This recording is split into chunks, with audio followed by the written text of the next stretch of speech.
Call the meeting to order. At this time, everyone, would you please stand, and Councilman Robertson is going to do the invocation. Let us pray. Our Heavenly Father, we thank you. We thank you for our community. We thank you for those that have gathered here tonight, Lord, for this special meeting. We ask you, Lord, to let the decisions that we make be pleasing in your sight for our community's growth and progress. Amen. Amen. Would you join me in the pledge, please? I pledge allegiance to the flag of the United States of America and to the republic for which it stands, one nation, under God, indivisible, with liberty and justice for all. Thank you. You may be seated.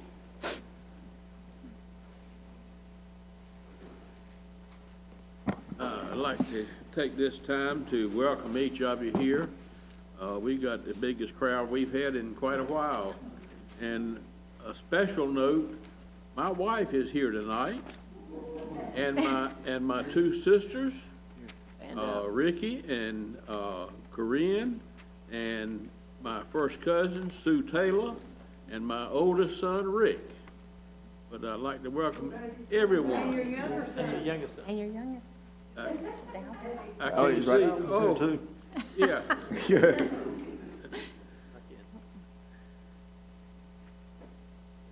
Okay, item number 5 is approval of the agenda. Do I hear a motion? I make a motion that we approve the agenda. Ricky Hines, second it. All in favor of the motion, say aye. Aye. Opposed? Motion carries. Item number 6 is a proclamation. At this time, I'll ask our town clerk to read that proclamation. Thank you, Mayor. Our proclamation this evening is honoring Debbie Avery, who is retiring from the executive director's position at the Chamber of Commerce.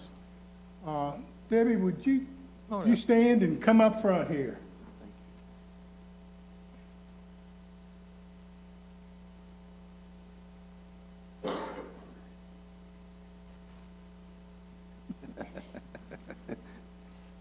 Let me read this, and I think Councilman Moore then has something also after I read the proclamation.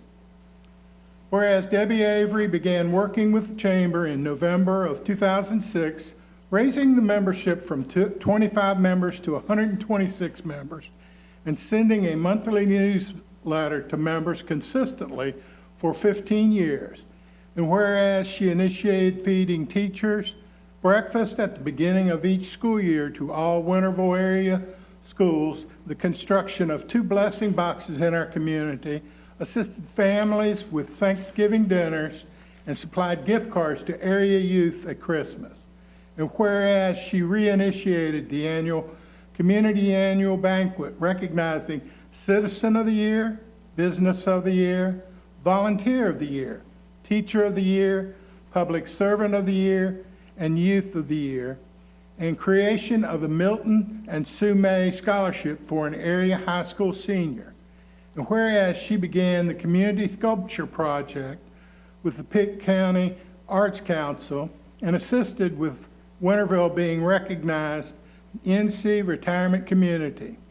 And whereas she held business after-hour socials for area business owners, held numerous educational membership meetings and seminars with guest speakers, planned candidate forums for numerous elections, and annual Christmas socials for Chamber membership.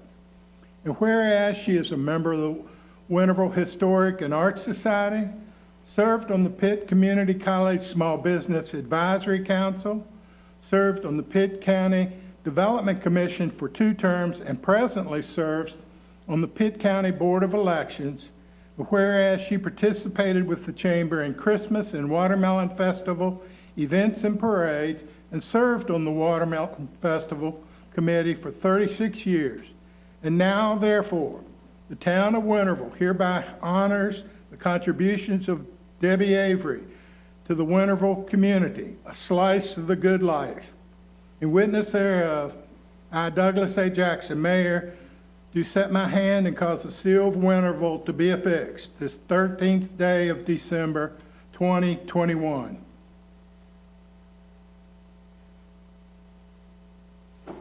That is impressive. Let's give her a hand.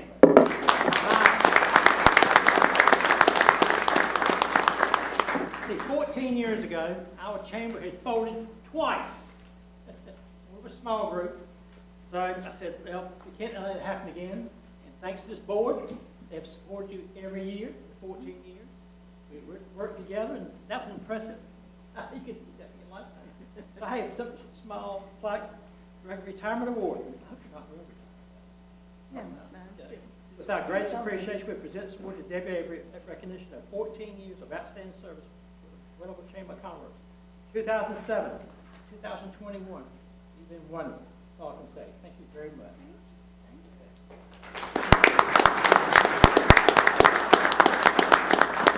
Any board members? Mayor? Well, it's just, she and I both have sort of reached a milestone. It is, I can remember, as you said, Tony, when the chamber had about 4 or 5 members, seemed like that was it. And it has really grown, and Abby's hard work has done it. Thank you, Ms. Avery. You did a fabulous job. Thank A lot of hard work I know that you put into it. Thank you so much. Echo the same thing. We appreciate everything you've done to make our community grow, and of course, our businesses grow within the town. And you've done it with a smile always. Ms. Avery is not, Ms. Avery, to not only just hear that the job that you've done with the chamber, also as a person that you have taken into part of your family. My son and your son grew up together. You know, we had that relationship on the baseball field all the way up to right now. I just want to say congratulations, and the best is yet to come for you. It's just a new beginning. And of course, Miss Avery, for me, this is my second time seeing you retire. You retired as my teacher at North Pitt, so now you retire now when I'm coming home as mayor. So what are you doing, Miss Avery? You just running away from me, huh? But I wish you all the best, and of course, I'll be seeing you around town. Congratulations. I also recognize her husband. She couldn't have done it without him. Dan Butler.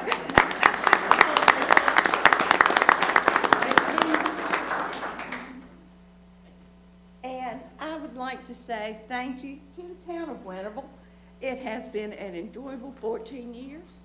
I appreciate all the businesses, their generosity and their work to make Winterville a better place.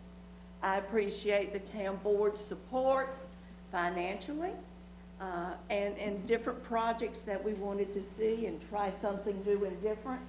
And so it's been a great time, and I look forward to the future. Thank you very much.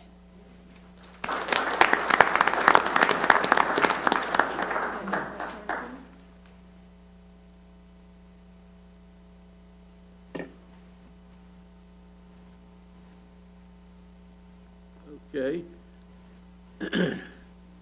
Item number 7 is a presentation, audit report from Carr, Riggs, and Ingram. Good evening, Mayor, members of the council. Tonight, I'd like to just take a moment and introduce Michael Jordan and James Overton. They are with Carr, Riggs, and Ingram, as the mayor already announced. They've been doing our audit for several years, and they're an independent audit firm out of Goldsboro, North Carolina. We contract them. We're required by the local government commission to be audited by an independent firm. And so tonight, they're here to present to you the 2021 audit report. With that being said, they're going to go over some of their findings from the financial statements. And, you know, I always like to let everybody know, especially citizens, that, you know, these independent audits are critical for the town council and the citizens of Winterville to know that the financial condition of the town is being reviewed, and that it's being gone through with a fine-tooth comb, and, you know, you'll find tonight that the town of Winterville is in good financial standing. So with that being said, I'm going to pull up the presentation if you'll give me just a minute, and then I will turn it over to Michael Jordan and Mr. Overton.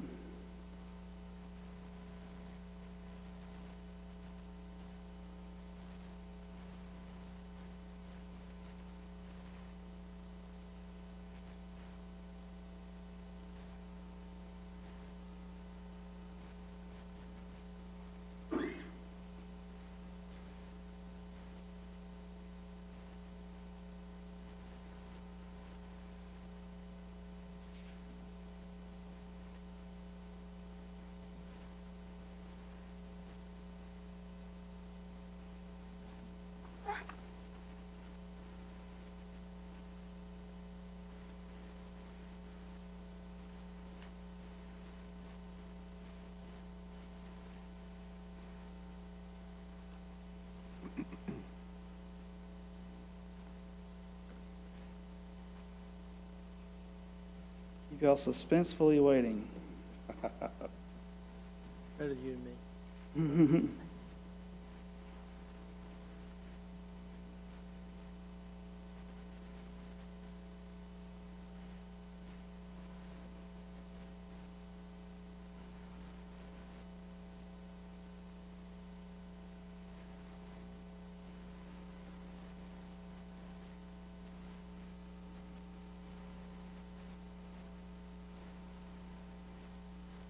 Just one more second, almost there.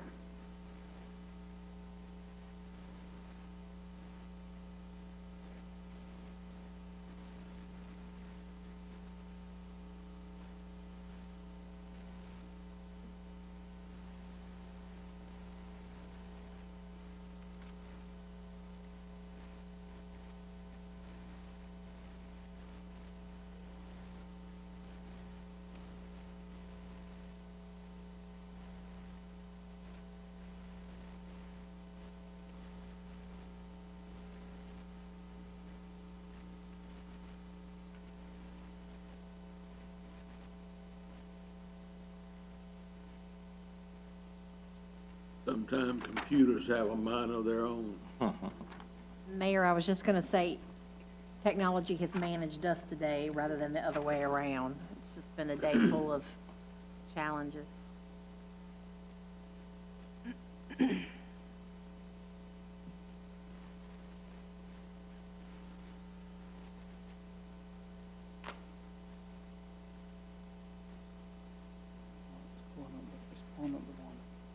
That'd be fine. Okay. That'd be good. Mr. Mayor, ladies and gentlemen, my name is Michael Jordan. I'm a partner with Carr, Riggs & Ingram. And as Anthony gets this PowerPoint presentation brought forth, let me just say thank you for allowing us to be your auditor of record for this year.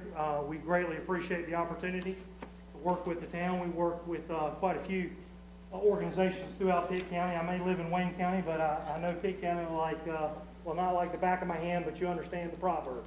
But without a staff that you have, this job would be that much more difficult. They make it very easy for us.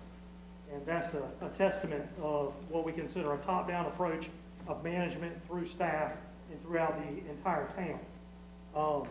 With that, this presentation is going to highlight a lot of information that we like to present as far as years of information. A year is only relative to another number, and therefore, seeing 3, 4, 5 years, you can start to see trend. And that's what is most interesting to us, considering the last 18 months of COVID, if you will. We've seen a lot of ups and we've seen a lot of downs. Some are easily explainable, some are not. But with that, I'd like to turn it over to my senior auditor on the job, Mr. James Overton, to give you a highlight. But thank you once again. Thank you, ladies and gentlemen, for allowing us to be here tonight. I'm just going to go over some of the highlights on the audit. Let's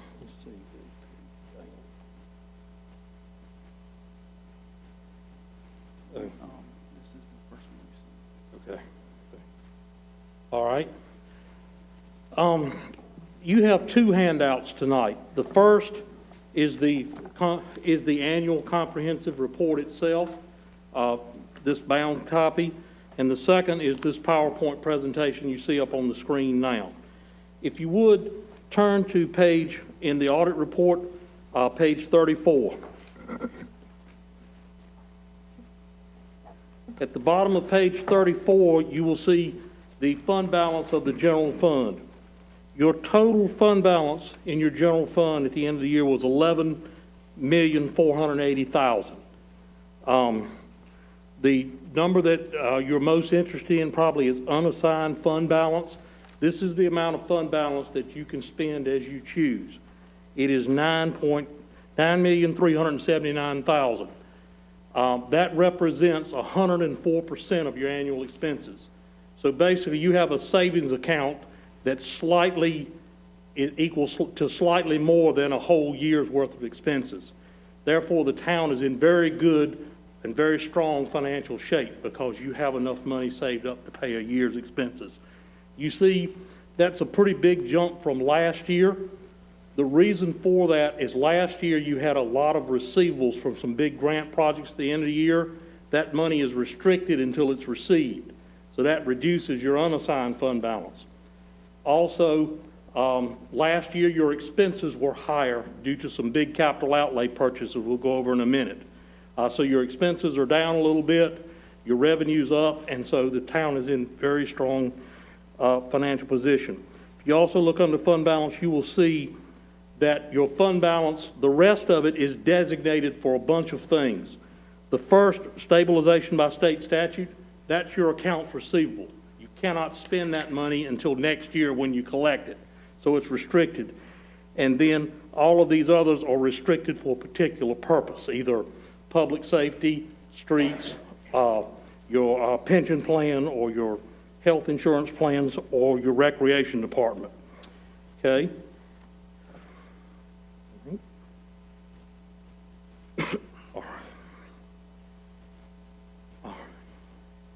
And this is your total fund balance as a percentage of your expenses. Your unassigned fund balance was 104%. Your total fund balance is 127%. So that's about a year and 3 months worth. Okay. These are your general fund revenues, and you see in 2021, 9.8 million compared to 9.3 million last year. Your revenues went up about 539,000. The reasons for that, because of growth and construction in Winterville, your property tax went up 500,000, and that's with no increase in tax rate. And the town has a very low tax rate of only 47.5 cents. Also, due to the good economy, your sales tax went up by 358,000 that you received from the state.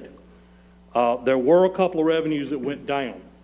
You have a grant from the Department of Homeland Security that pays for the 13 firemen you hired 2 years ago. Each year, that grant pays less. And then next year, the town will have to pay the entire salary because you won't receive the grant after a few months of next year. That was down 265,000 from last year. But you also received a new grant this year, the CARES Act, to pay for the COVID. That was a 140,000 increase that we didn't have last year. And then two other revenues were down. Recreation revenue and recreation expense were both down significantly because so many recreational activities got canceled last year due to COVID. So the revenue was down and the expenses. And the last one, interest rates have plummeted to lowest that I've ever seen in my lifetime. So your interest income was also way down. But overall, you had a $539,000 increase in your revenue. Okay. In your general fund budget versus actual, your budget was 9.7 million. You actually collected 9.8 million. So your revenues were about $100,000 over budget, which is good. Okay. Expenses. The town budgeted 12.7 million of expenses. However, they only spent $9 million. So all your departments were well under budget. So that speaks to your staff for controlling expenses and keeping them in line or below your budget. Now, you also see that the expenses last year were $10.4 million.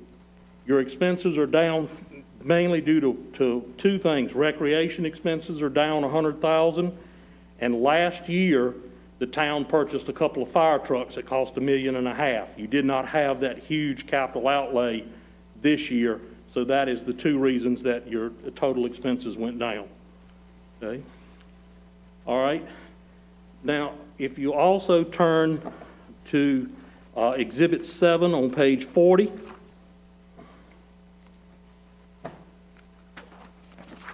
this is a schedule of the net income in your proprietary or enterprise funds. The town has 4 enterprise funds: water, sewer, electric, and stormwater. And each of those is treated like a business, okay? The water fund, unrestricted fund balance in the water fund is $1,885,000 compared to $1,807,000 last year, so it's up about $80,000. In the electric fund, your unrestricted fund balance is $8.2 million compared to $7.4 last year, so that's also up. In the sewer fund, your fund balance was $698 compared to $637 last year. And in the stormwater fund, $893 compared to $591. You had some big expenses last year for a stormwater capital project, and also this year you received a $170,000 grant for that capital project. So that's the reason the stormwater went up so much. But if you look on page 7, you can see that your revenues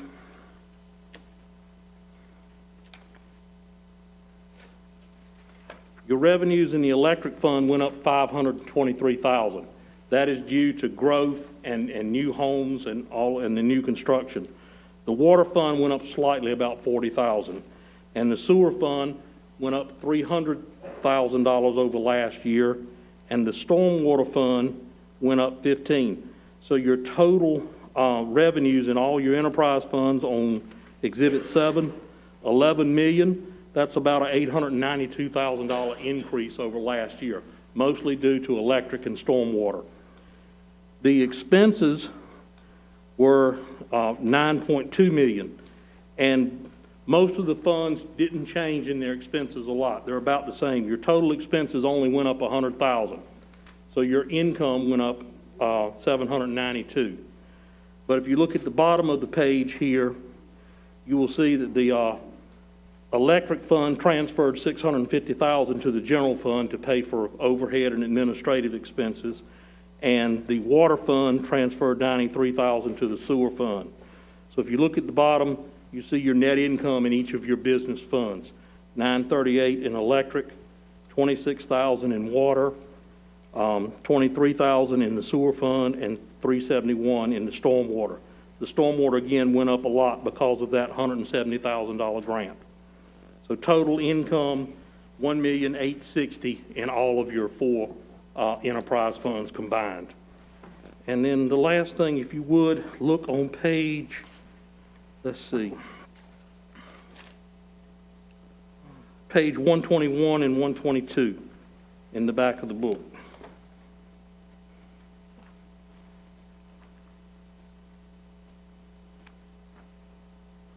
Okay. Page 121 shows your taxes receivable.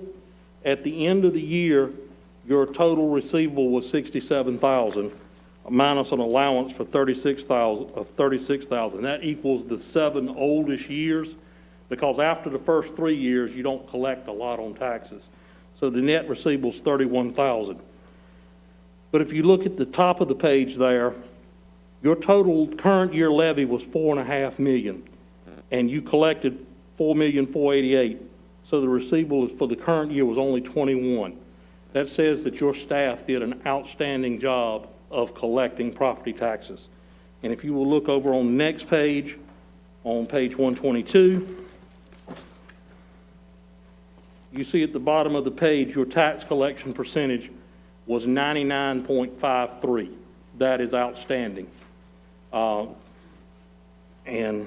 Okay, so, and that is one of the things that plus the growth in this community is one of the reasons that you're allowed to keep your tax rate low at 47.5 cents. Okay? And the last thing I have, if you would look on page 155, the very next to the last page in the book, this is a schedule of all of your federal and state grant expenses for the year. And you see your total federal grants were $1.5 million, and your total state grants were $417,000 for all the various projects that you had. Again, I would like very much to thank Anthony and his staff. They do an outstanding job of providing the information to us. They do most of the schedules that we need. They do most of the adjustments that we need. So that makes this audit much easier than many of our other audits. And it's a credit to Anthony and his staff. And I want to again thank the council for allowing us to do this again this year. Are there any questions? Mr. Overton, Yes, sir. how do we rank among cities across the state financially? Sir, I can't answer that because there's 500 cities and I have no idea where you fall out of 500. The ones you do business with, how does that sound? The ones that I do business with, y'all are in much better financial shape than any other town I do. Y'all are at the very top. That's because you have the luxury of being close to Greenville, the university, the hospital. Those are the engines that generate the growth in this community. Plus, I'm not familiar with all your other industries, but being a suburb of Greenville helps y'all out. Many of the other towns I do are small rural towns, and some of them are really struggling, whereas y'all are in great shape. Required to have 8% out of state? Sir, 8% is the absolute minimum. And if you have, that's equal to 1 month's expenses. So if you only have 8% in savings, it's like if in your home savings, if you lose your job after 1 month, you're homeless because you can only make 1 month's house payment. You have enough fund balance to fund the full 12 months. So you're in outstanding shape. But 8% is not recommended. What is recommended is much higher. For a town your size, you need at least, I would say, 6 or 7 months, and you've got 12 months. So you're in outstanding shape. Sir, 8% is only relative to what? So 8% of the city of Raleigh's budget is an entirely different number than 8% of Winterville's budget. Yeah. But Jimmy hit the nail on the head. 1 month is not enough. If COVID taught us anything, you may not collect money for 3 months. Yeah. So it's nice to have a savings account. And Jimmy's right. This town ranks very high as far as financial stability. Anytime you're at 100%, that's probably where you want to be. All right. Any other questions? Need to give a hand to our town manager and our finance officer. Let's give them a hand. Definitely to staff, Oh, definitely yeah. to staff. Good job. Job well done. And also, I'd like to say that without the staff, but most of all, our citizens, thank the citizens for an outstanding job. Pay the taxes. I do have a couple of other slides I didn't show you yet. This is your cash balance at the end of the year. In your governmental fund or your general fund, you have $10,500,000, and in your 4 enterprise funds, $10,437,000 of cash and investments. And this is your Powell bill fund here. Right now, you have $203,000 left in Powell bill to spend on streets. You received $248 this year. The Powell bill money has been going down slightly each year, maybe 1 or 2% each year, and it went down again for this coming year by about 1%. This is just a graph of your fund balance that we talked about. And you see the biggest piece of this pie is unrestricted fund balance. You can spend however you choose. This is just a graph of your general fund revenues. Of course, the biggest revenue is property taxes. The next biggest revenue is intergovernmental revenue you receive from the state, sales tax, franchise tax, whatever. And this last graph is how you spend your money. Of course, the biggest expense is public safety, police, fire, EMS. And then the probably next largest is whatever is gray. General government, yes, okay. So that tells you how the town spends its money. Again, thank you very much for having us tonight.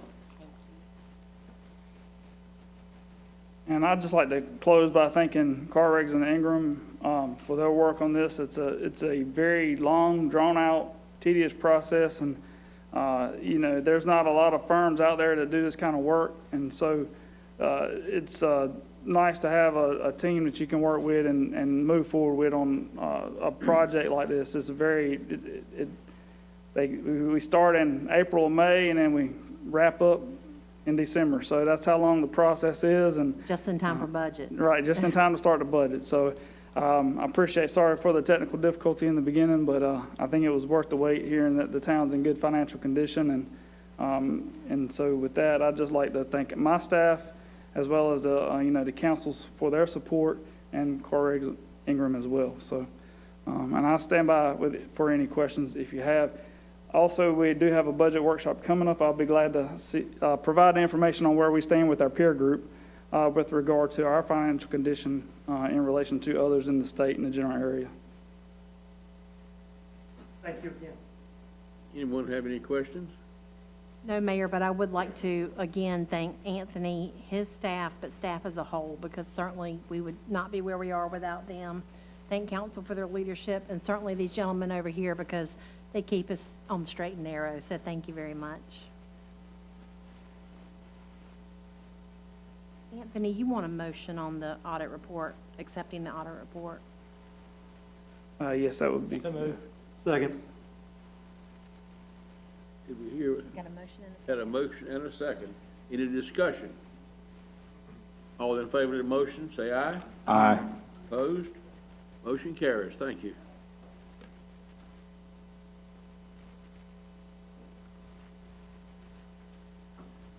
Item number 2, under 7, is introduction of the new Chamber of Commerce Executive Director. Mayor, I'm going to have Debbie come up and introduce her replacement. Predecessor. Tough to do, tough job. First off, I'd like to say, if I had known that y'all had that much money, I would be making a budget request right now. That is wonderful for the downtown to be in that shape. I never leave a job unfinished.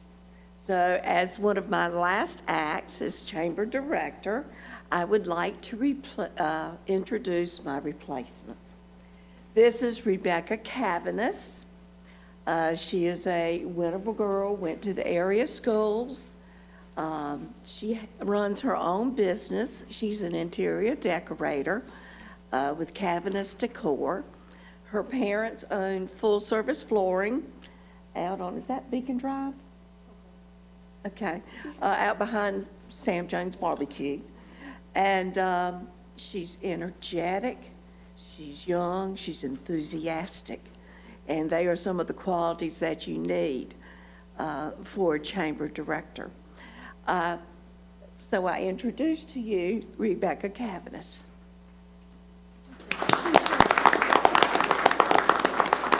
Thank you all. I don't have a whole lot to say. I'm not much of a public speaking person, but what I lack there, I think I do make up for in the enthusiasm that I have for this job. So I'm really excited about it, and I hope nobody treats me as a stranger.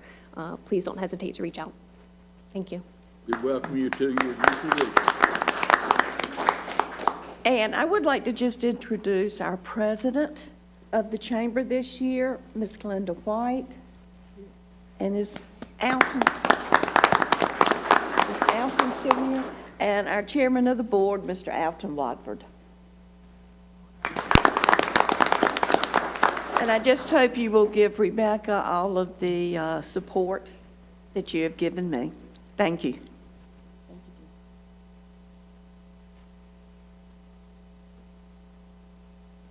Okay, item number 8 is a public hearing.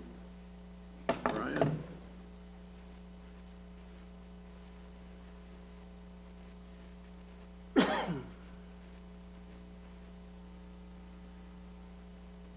Thank you, Mayor, members of council. As always, it's a pleasure to be in front of you tonight.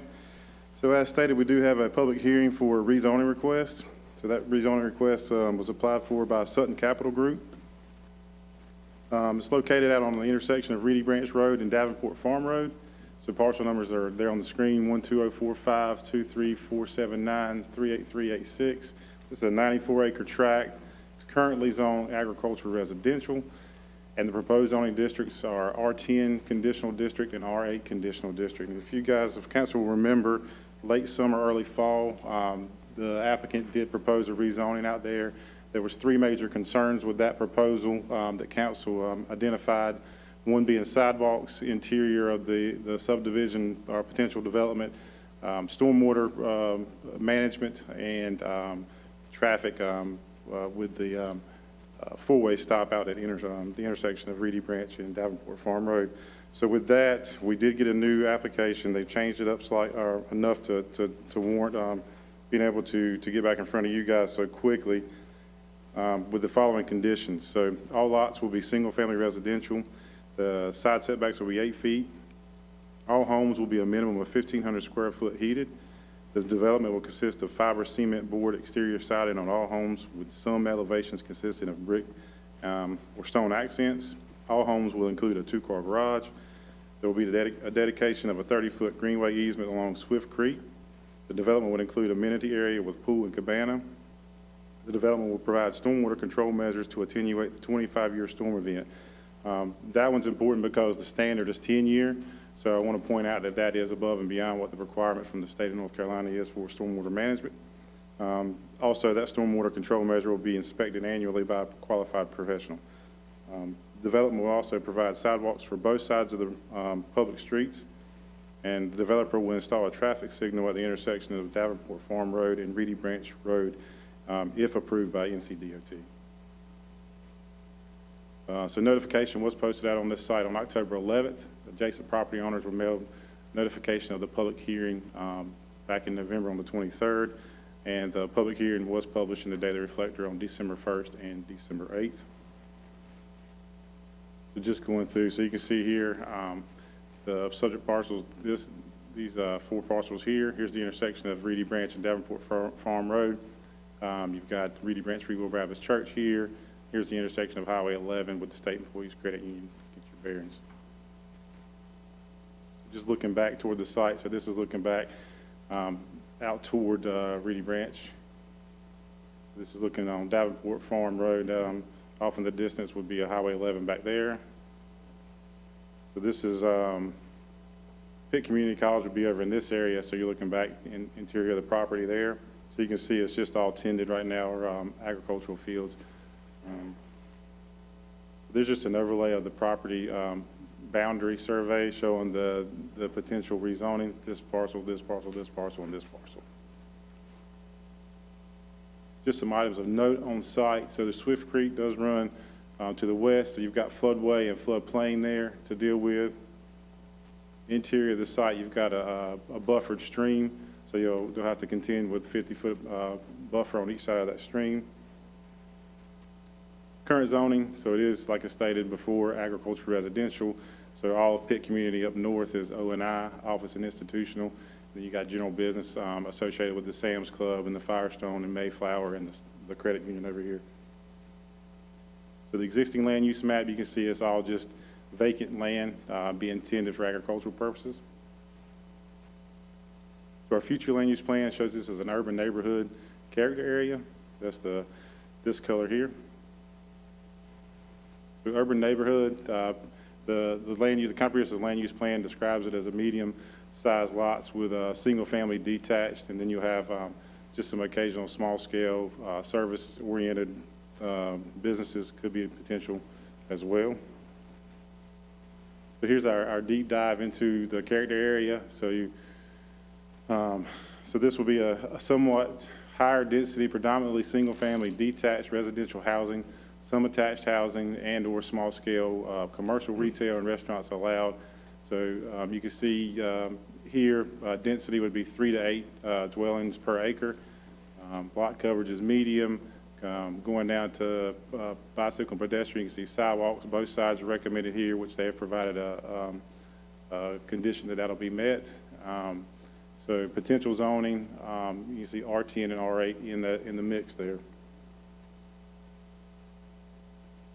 So as always, we'd like to go with our recommendations and policies in the comprehensive land use plan. So the first thing we come to is maintaining and improving neighborhood character by encouraging open space and amenities in the new developments. So they will be providing the amenity center with the cabana and also any open space associated with that. So in our economic development, so reinforce the town's identity as a family-friendly community.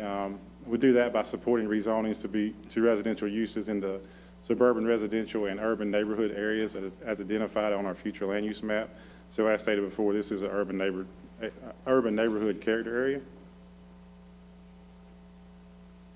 Promote retirement-focused living. So the developer has stated that in a portion of this development is going to be some age-targeted housing. So not necessarily age-restricted, but age-targeted. And that is a growing population within the town. Between 2010 and 2016, the average age or the age of 45 to 75 grew 35% in town. So that's something that's needed. I think something that will benefit the town. So under our infrastructure and mobility, to coordinate with DOT and private development to upgrade four-way stop intersections with traffic signals or turn lanes as needed. So I will point out that in your packet, your agenda packet, you'll see a letter from Gene Pittman, the assistant engineer for DOT. We met with myself and then the applicants along with DOT to discuss the possibility of upgrading that intersection at Reedy Branch and Davenport Farm Road. So you can see in the letter, it was a very productive meeting. So I think, and you can also see in the conditions that the applicant is willing to put in the signal if approved by DOT.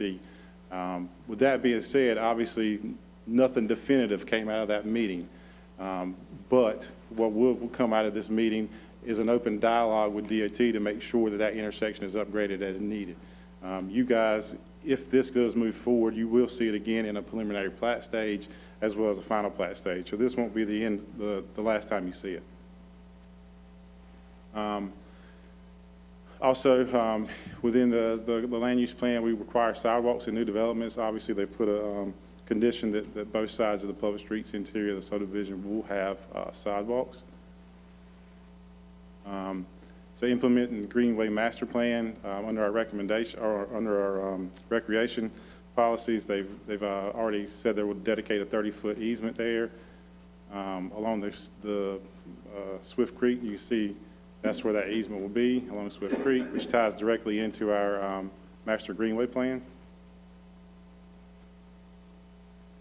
Also encourage quality open space. So you can see in our land use plan, we want to go away from this and go to this as much as possible, especially in areas where we have environmentally sensitive areas, that being our floodplain, wetlands, anything like that. So you can see that with their design concept, they've provided thus that it does follow the conservation subdivision design rather than your traditional conventional subdivision design.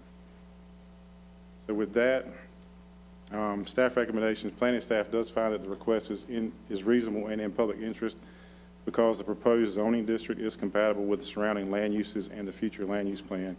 So therefore, staff recommends approval of the request to rezone the 94 acres from AR to R10 conditional district and R8 conditional districts with the conditions mentioned before. I won't read through all those unless you guys want me to. I think I've talked enough. So our planning process, so Planning and Zoning Board did unanimously recommend approval to Town Council at their October 18th meeting. And Council will now hold a public hearing, but before you do that, just want to point out we did have some comments received. Pastor Brian McKasick from the Open Door Church did provide this in an email. I'll read this one. We are very excited to see the project move forward and appreciate the fact that they are bringing much-needed housing to the area. Please pass along that we, as a southern neighbor, are happy to see this come to fruition and benefit Winterville and Greenville alike. Thank you for soliciting our input. We are thankful for the town and its leadership. Also in your packet, you've got a letter from Miss Judy Bowen. She lives at 535 Davenport Farm Road. I can read through that letter if you guys want. I think she's making points to deny the rezoning request. And also you have a letter from Mr. Stephen McGee. He's the owner of East Carolina Kitty College. And he is a proponent for the rezoning request. So we could read through those letters if you guys want, if you think it's necessary. Other than that, I'm happy to answer any questions you guys have of me. And if none, we're ready for the public hearing. Mayor. Declare the public hearing open. Anyone that would like to speak in favor?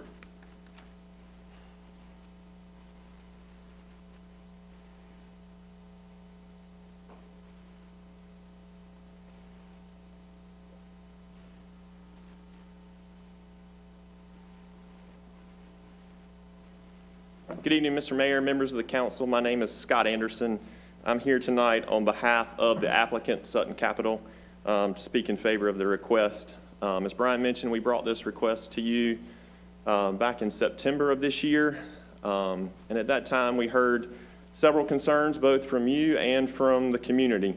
So we've gone back to the drawing board and have looked at our plan and looked at our request and have made modifications to the request and added several conditions to hopefully address your concerns. On the screen, you can see the concept that the developer has put together. Reedy Branch Road is to the south. Davenport Farm Road runs up through the middle. So a change from the initial request that was made. Initially, we had requested R10 on the south side of Davenport Farm, R8 kind of in the middle of the property, and R6 immediately adjacent to Pitt Community College. We have modified that request, so now the section that is here adjacent to Pitt Community College is also now R8 in lieu of R6, which would reduces the overall lot count by roughly 10% from what was shown in our initial concept. Some of the other conditions that are the same as our previous request, all lots will still be single-family homes with a minimum of 1,500 square feet, two-car garage, and will consist of fiber cement board siding with accents of brick and stone. So short version is no vinyl siding. It'll be all hardy plank, that has a good look and is high quality, and I'll show you some pictures a little bit later in the slide. Again, we'll include the 30-foot greenway along Swift Creek, which will be back here in the natural area. And the development will also include an amenity area with a cabana and a pool. There's a kind of a sample illustration of what the pool and cabana will look like. All high quality things that will accent and provide a quality neighborhood for the town. The additional items that we added, again, we heard your concerns about sidewalks in the community. And so we've gone above the required sidewalk on one side of the street, and we'll add sidewalks on both sides of all streets. The other concern was stormwater management and flooding and stormwater. So we have illustration, you can see the stormwater ponds that are down along Swift Creek. Those will be designed to attenuate the 25-year storm. As Brian mentioned, the town standard is the 10-year storm. So these ponds will hold water and release them at a rate no greater than what would happen during a 25-year storm. So a storm event that's likely to happen every 25 years or greater.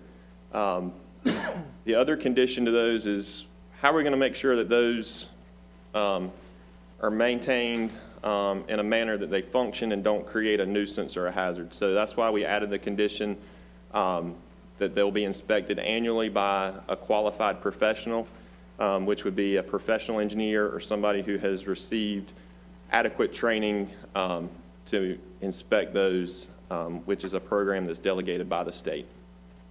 And then the other concern was traffic. And as Brian mentioned, we met with NCDOT and the developers. We have done a preliminary traffic study that has done some initial investigations. And as a part of the development process, we'll have many more opportunities to meet with DOT, to review the neighborhood. Again, this is just a general concept plan. We'll get a lot further with construction plans, site plans, to make sure that we know exactly what can be built to meet the town standards. And through that process, DOT will require that we do a more detailed traffic study, that we analyze not only this intersection, but probably adjacent intersections as well, to make sure that, you know, we don't get so focused on this that we make this better and we create a problem somewhere else. So we'll look at the whole traffic network as a whole to make sure that whatever improvements go in here benefit all of the motoring public.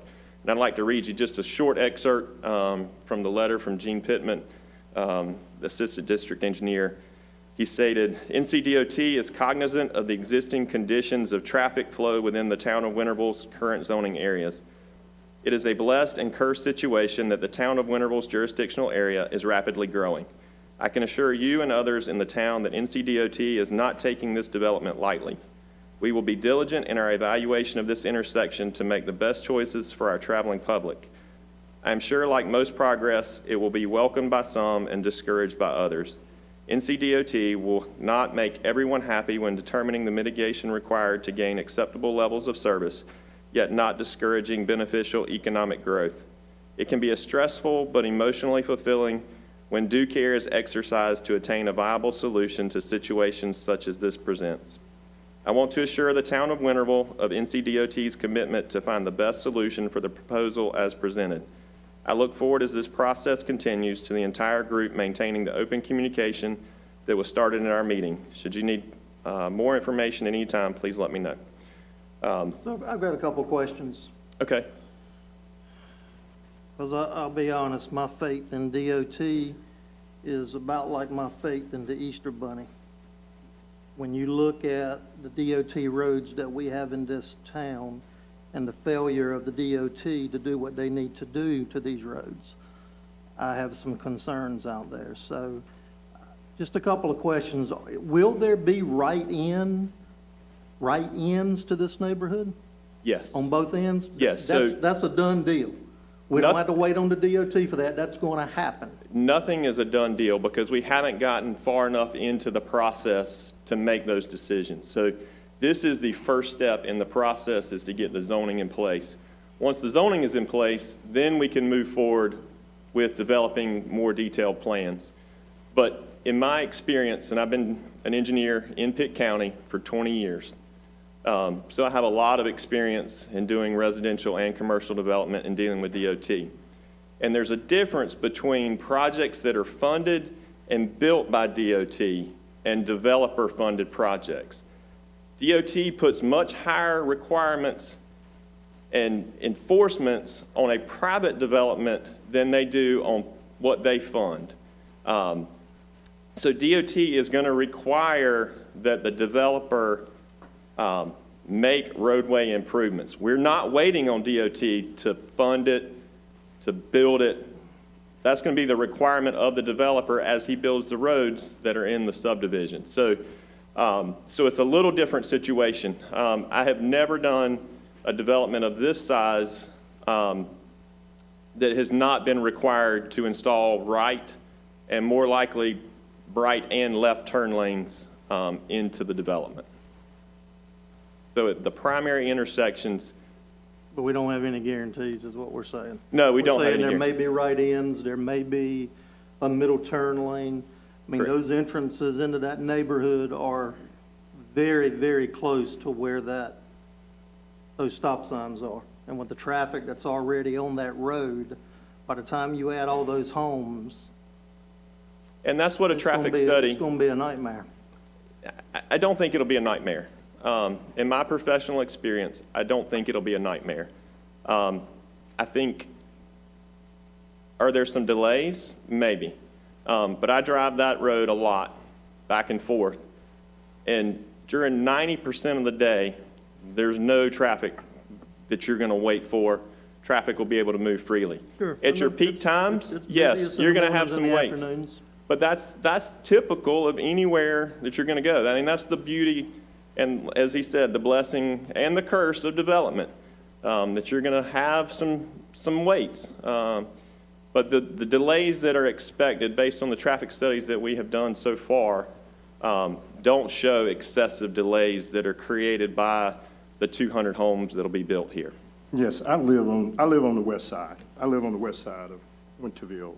And yes, traffic is a problem in the morning, just like over here on this side of town. But then once school is taken in, people out and about moved on, there's not that much traffic. The traffic count is very low. As a matter of fact, I did have some discussion with some DOT people, and this road right here don't carry as much traffic as some other roads here that have more problems. Right. And when I was discussing that with them, and then, because I was discussing basically right there in front of South Central. Right. I mean, we should be concerned about South Central.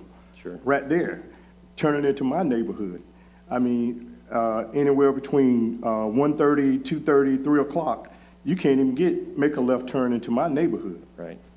You know, so, you know, traffic is traffic. You come over here at A.G. Cox in the evening, Right. it's traffic, it's Right. traffic. You know, that's why last month, we was talking about sidewalks, crosswalks, and everything else. And that's why we got someone out there directing traffic out there. I Right. mean, you know, so traffic is gonna be there. Traffic is always gonna be there. And I understand what you're saying, Mark, about DOT, but that's where we need to be on our legislators to get DOT to do these things. You know, and as a board, we need to be on DOT even more.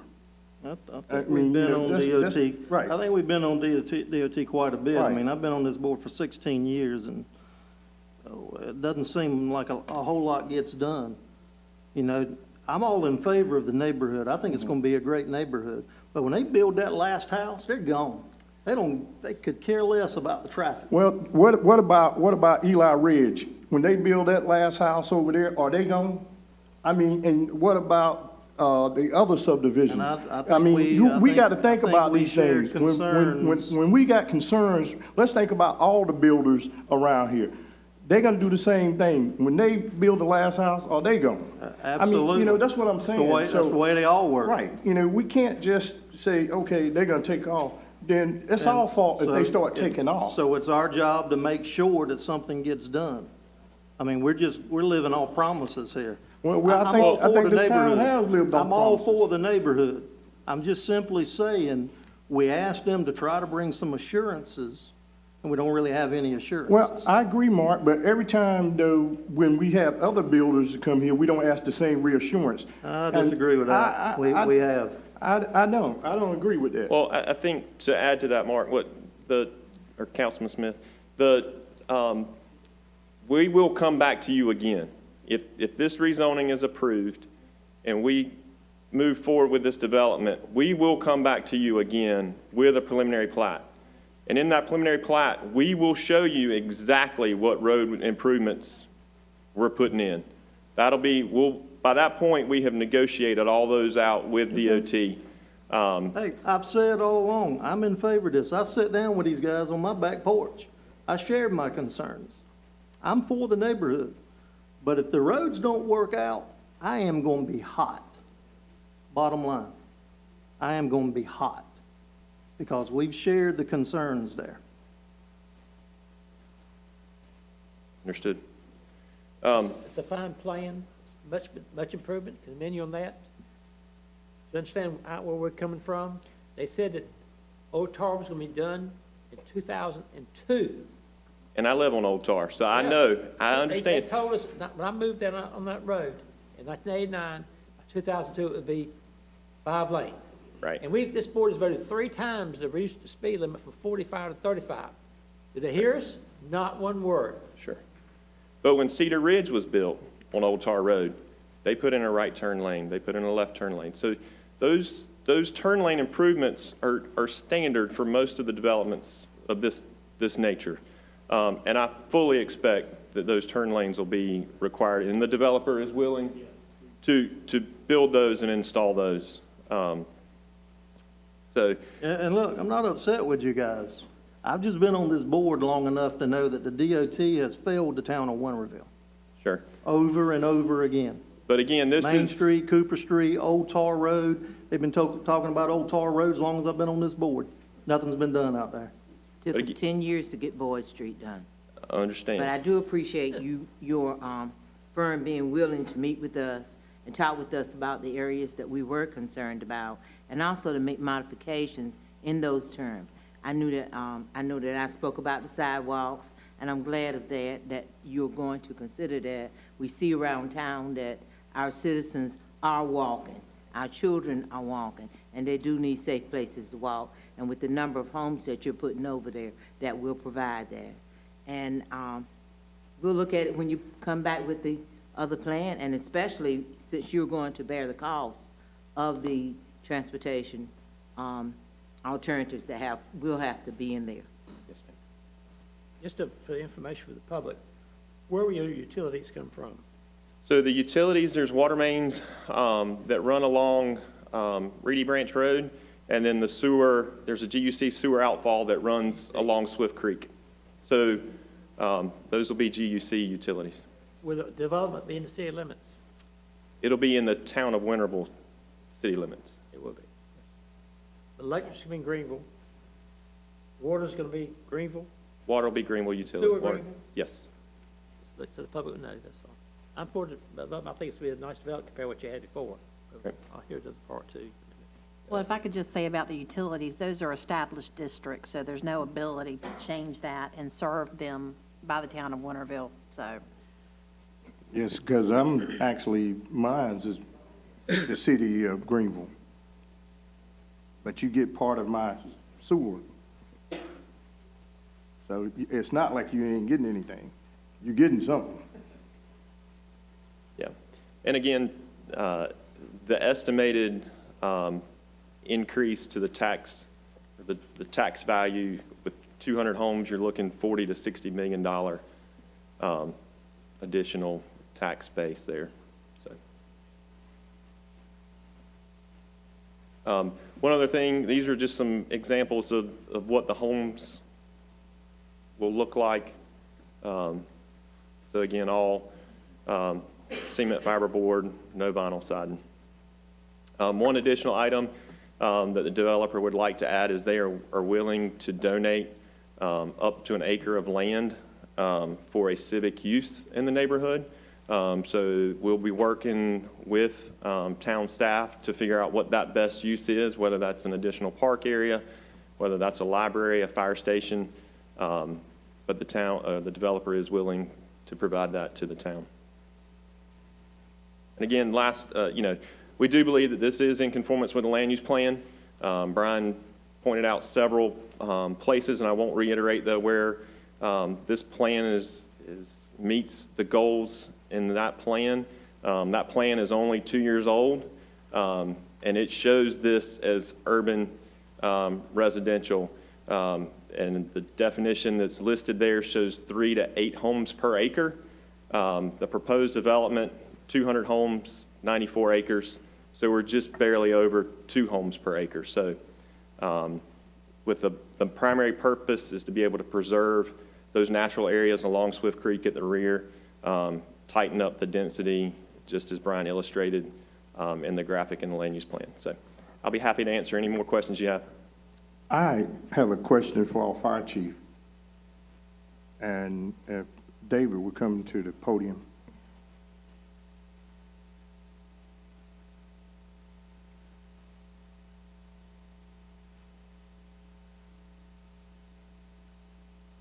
David, if this proposed subdivision do go through and we have to tie in to it, And I was talking with Open Door Church. They're looking at proposing to build a new structure over there, additional stuff for schooling and all that. And they were saying that the force main that we have out there is too small, correct? This would increase the fire flow for that Right. whole area, It would, definitely, it would increase the fire. substantially. Okay, so that will help us on rating wise and everything else, correct? It would help us on our water supply, and it would also help on the fire flow when Open Door and different places build. Okay, all right. Thank you. Any other questions?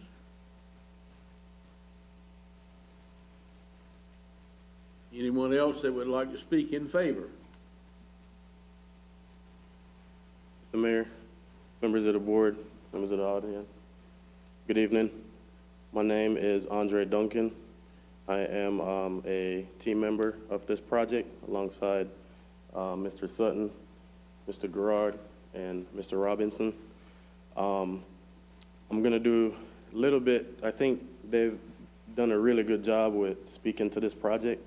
Obviously, it's a wonderful project, so definitely not going to beat it anymore.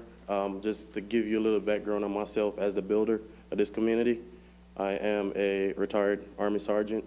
Also worked for the DEA for a couple of years and graduated ECU Construction Management Program. I migrated to the United States at the age of 17 from Jamaica with roughly $200 in my pocket. As far as I'm concerned, my duty and purpose here in Winterville, which I migrated to, is definitely to better my community. Anything that I have been or will be associated with or put my name behind, I definitely will I definitely am willing to stand behind 100% along with my partners who are very upstanding people of our community. All of us involved have been very successful. ECU graduate, of course, Mr. Gerard kind of speaks for itself. Mr. Sutton has been a superstar developer, and Mr. Robinson also in his field have done very well for himself. So we see this project as an opportunity to not just obviously make a decent living, but to come back to our community, which Winterville and Greenville, Greater Greenville has been my adopted home since I got out of the military. Give back to our community in the best way possible, which is obviously showcasing our work in the best manner possible, and obviously making our city and our town as beautiful as possible. So thank you for your time, and thanks for your considerations. Have a good night.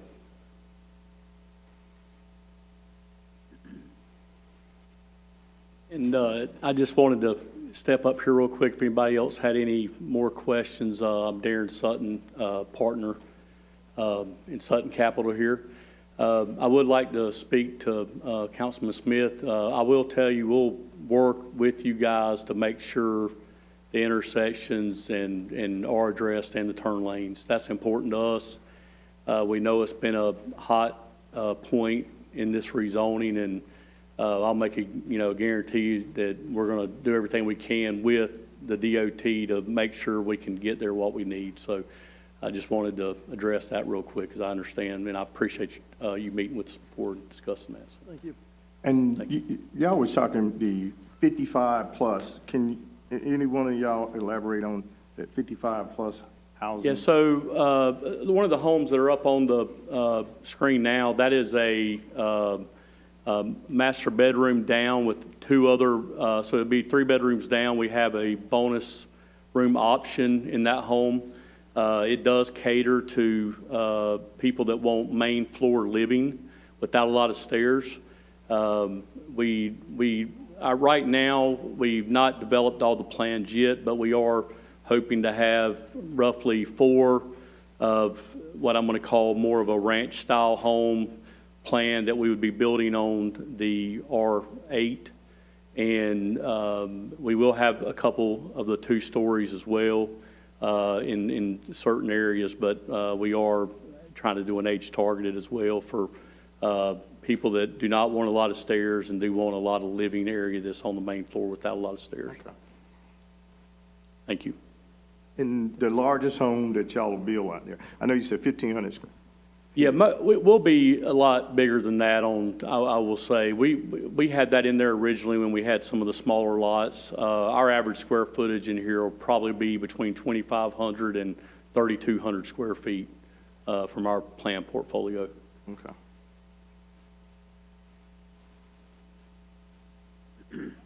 Anyone else that would like to speak in favor?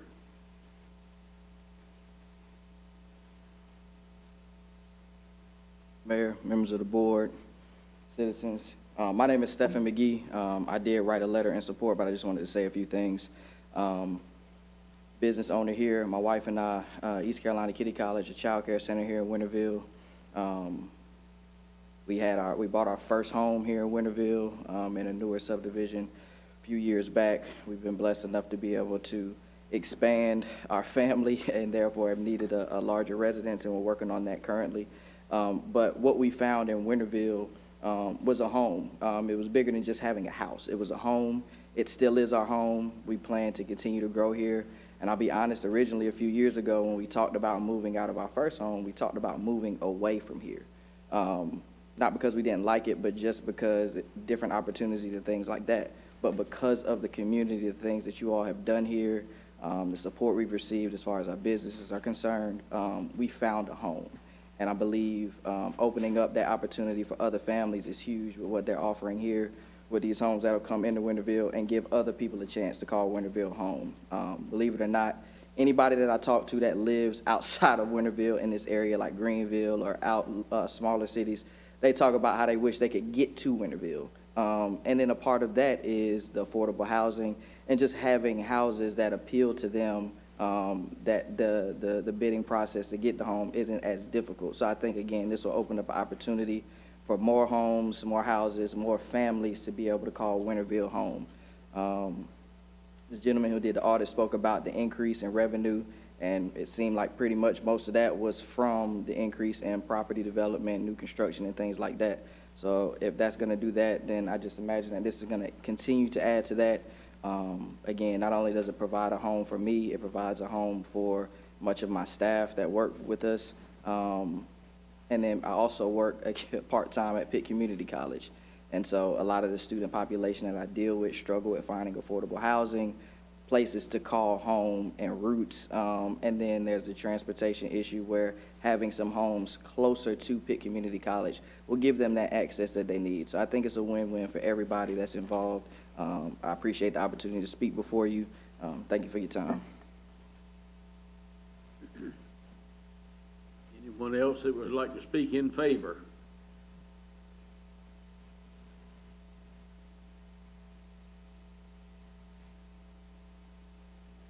Mr. Mayor, council members, my name is Chris Lilly.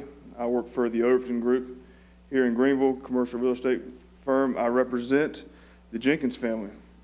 In this transaction, they own the two parcels that are on the north and south side of Davenport Farm Road. They've owned this property. Their family has owned this property since the early 1900s. They've been here. They know the area, and they've waited.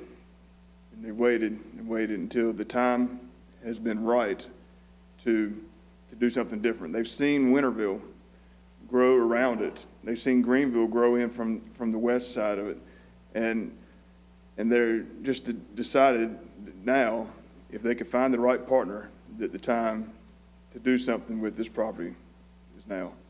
And thankfully we have. In Sutton Development, they've been a great partner through this. I've done quite a few developments, residential developments in Pitt County. I've never seen a group go above and beyond the way that this team has to make sure all the lines are crossed, to make sure they can do the best thing for the community while building a product that is going to be beneficial. So my clients give 100% approval to the Sutton Group, and look forward to making Winterville a better place in the future. Thank you. Thank you. Anyone else that would like to speak in favor? My name is Beverly Davison, and my father owned 2 of the parcels, and my sisters and my son inherited it. And I grew up in this community. Reedy Branch holds a real special place in my heart. There's nothing more beautiful than that lit steeple. And I think that this housing development, we need houses. We have a housing shortage. I think Mr. Sutton has brought a beautiful development here. I think he will be true to his word. I just think that it would be the right thing to do to bring to Winterville and to our community with Reedy Branch and Church of Open Door. Thank you.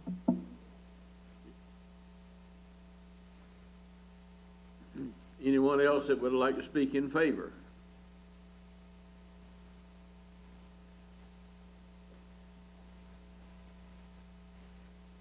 Anyone else that would like to speak in favor? Anyone that would like to speak in opposition?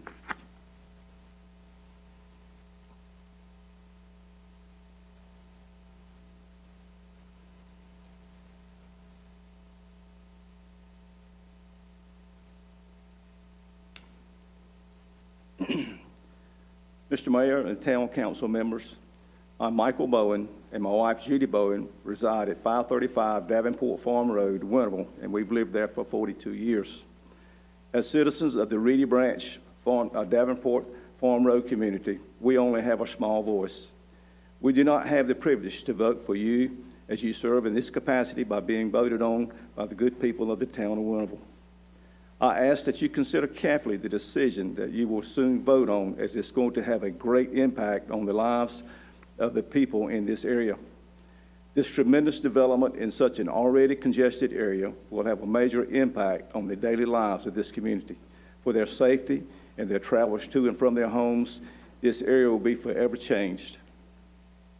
I read with great interest the traffic assessment that was performed by Kimley Horn with movement counts collected on February 14, 2019 from 6 a.m. to 7 p.m. It should be noted that these counts were collected prior to the opening of the NC-11 bypass. So how can this assessment be an accurate picture of the traffic flow out there today? Without a doubt, Davenport Farm Road has become a cut-through for people to reach Highway 11 from the bypass, as well as those leaving Highway 11 to get to the bypass. Also, long-distance carriers often use this route. On any given day during peak hours, the traffic will be backed up on Davenport Farm Road and Frog Level Road at the Dollar General as much as 75 to 80 vehicles. The adding of the three-way stop at Thomas Langston and Davenport has tremendously affected the traffic flow, and the commute home from work can cause an extra 3 to 5 minutes wait at that intersection alone for the citizens in this area to pass through. At Reedy Branch and Davenport Farm Road, a recommendation is to install a traffic signal if warranted and approved by the town and the NCDOT. So I assume the NCDOT at this point has not approved this measure. Entering and exiting the proposed development will inevitably increase longer delays in peak hours, and safety concern should be top priority. Another concern is the Swift Creek Canal. I asked, has anyone contacted Kendall Paramore, excuse me, who oversees the Swift Creek drainage area, to see what environmental impacts that will occur from such a huge development? The watershed from the rooftops and asphalt and concrete into the waterway into a floodplain area, flood zone area. I spoke with Mr. Paramore today and posed that question to him and asked if anyone from the board or the developer or any organization had made contact with him. He stated that this much development would create a significant impact to this area. And he said not only this area, but the neighborhoods close by Magnolia Ridge, and the other developments in that area were already experiencing drainage issues. He stated this much development would affect areas all the way up to Vanceboro. So who is to be held accountable if this much development would cause more drainage issues along the canal? This project seems to have a real sense of urgency. We in the Davenport Farm Road, Reedy Branch community area ask you to carefully consider that your decision now and how it will forever change the way the citizens in this area move about. Surely there will be considerable safety concerns as well as environmental concerns. Even if the proposed development meets all the guidelines for land use and development, has received the approval of the Planning and Zoning Board, and the developer has made an attempt to address the concerns of the rezoning request, does not mean that this much development in this highly traveled area is suitable for this area. We hope that you will make the very best, safe, and environmental-friendly decision that will affect the future generations of this area. This will affect all the Davenport Farm Road residents and the Reedy Branch residents in that area. So we just ask that you do due diligence in your studies and your preparations and whatever you need to do to, as far as the waterways and the traffic. Now, I noticed on the map that showed the plat from Reedy Branch Road and Davenport going straight up, and the entrance is to that neighborhood on Davenport Farm Road. Well, in the morning, the traffic, I can vouch for that. I live beyond the creek, on the other side, Swift Creek. And in the mornings and in the afternoons, the traffic will be from the stop sign at Reedy Branch Road beyond my mailbox, and that's a half a mile. So how, and I understand the turn lanes going in probably wouldn't be a problem, but for those people in those neighborhoods trying to come out in the morning to go to work, I don't know how they're going to get out. So we just ask that you do diligence in your studies and preparations before you make this decision. And thank you for hearing our concerns. Mr. Bourne, when you talk, Mr. Bourne, is it Mr. Bourne? Okay, I'm sorry, yes. Yeah, when you spoke with Mr. Paramore, did Mr. Paramore tell you how often they clean these creeks? How often they clean it? Yes, sir. Yes, I asked him that. He said, Mike, the problem is not keeping a creek clean. He said, we work on that creek annually. He said, I spent over $100,000 on that creek this year alone. They just recently started cleaning these creeks, Mr. Paramore. The stormwater, that outfit has got money that they've been recuperating on taxes from the citizens. And recently, until the county really got on them about cleaning these creeks, they weren't cleaning these creeks. I'm just telling you. I just know what he said today. Right, but see, when he gives you information, he don't give you all the information. He did say. I mean, so therefore, we get half of the information. And then when we come to making a point, we need to make sure that the public know all the information. Well, he did say that Swift Creek, he told me where it started and kind of where it worked its way at. He said, it drains into the swamp, and there's nothing they can do. It goes into the swamp, and all the development that's been developed, that water goes into the swamp, and all it does is it has nowhere to go. I'm just explaining to you what he told me today. Yes, sir. Thank you. Okay. Thank you for hearing me again. Thank you. And I do want to say that we're not against the development. We're not. I understand the value of, I knew her father, and I counted him as a friend. I'm not here to stop or keep anything from happening.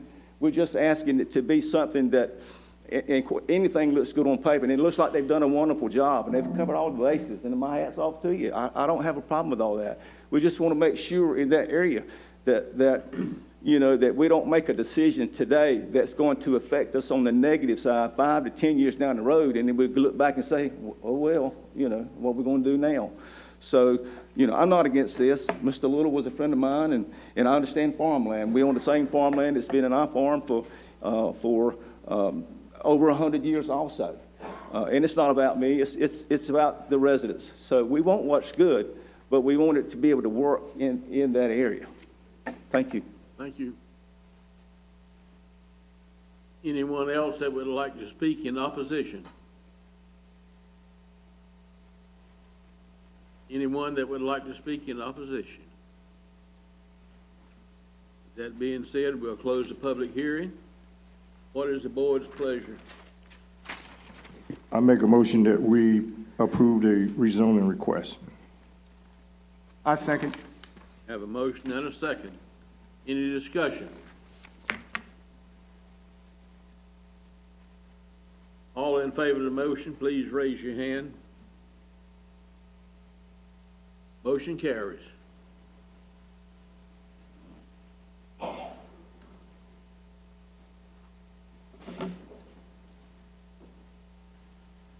I don't think anybody has signed up, okay? Don, we don't have any public comment. Okay, moving on down to item number 10 is the consent agenda. Do you hear a motion? So moved. Second. Have a motion and a second to approve the consent agenda. All in favor of the motion, say aye. Aye. Opposed? Motion carries.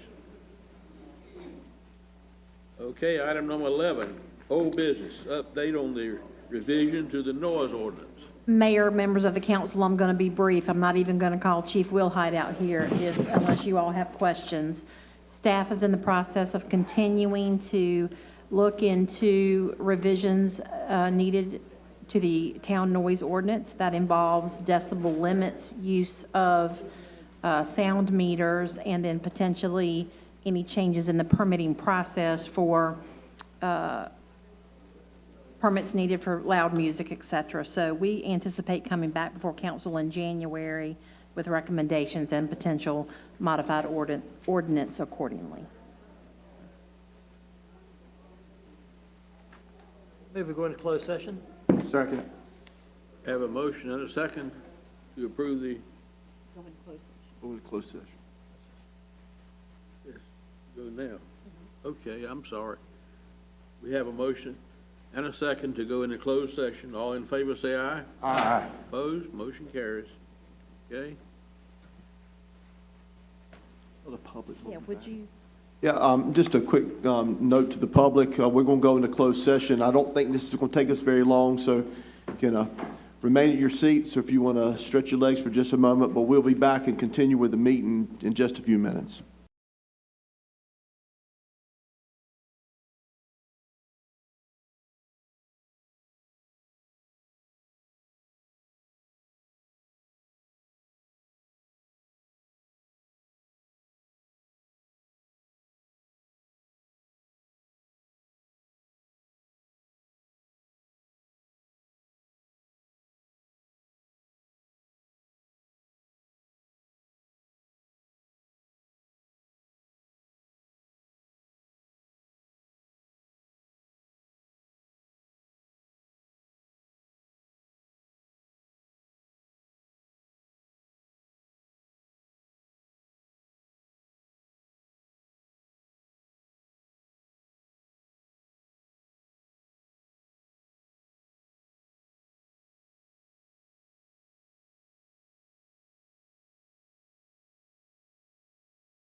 could eat those things. You call the meeting back into session.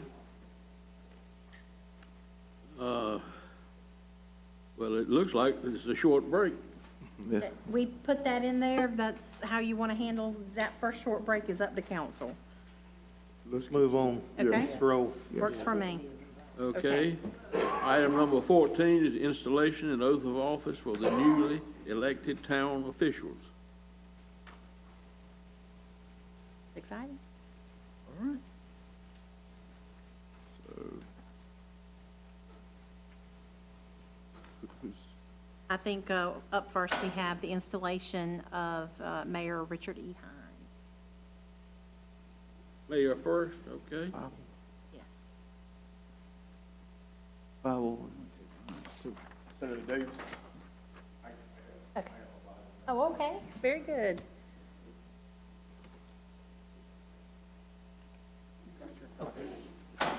I'll use this one. There's so much to say.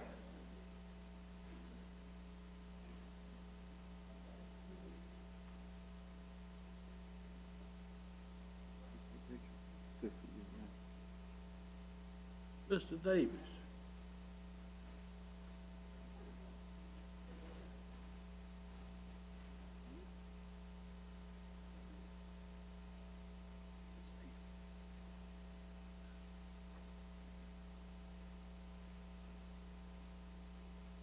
Well, good evening, everyone. And if I may, I would like to take a brief moment of privilege.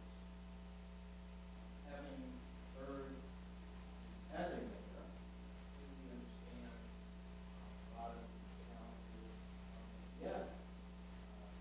Happy moments and memories, great as serving. I'm going to ask if we could, before we proceed swearing in, let's give our mayor, Mayor Jackson, who's been a great friend to me.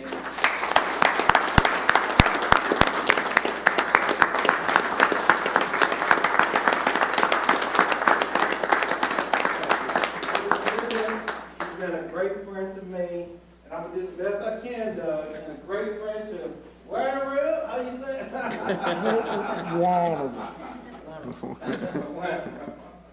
Thank you so much for your service. Appreciate it. Ladies and gentlemen, yes, actually, this democracy is taking forward right now. Rest of this community, come out, open, and we're going to proceed with now swearing in the mayor Winterville. And let me say, Ricky, Mayor-elect, I appreciate you. Really appreciate you. And I was talking to Mark in the back there, heard all the seatbelts. But the biggest one that he shared with me, the passes 83 was better than 84. So join here with our mayor-elect.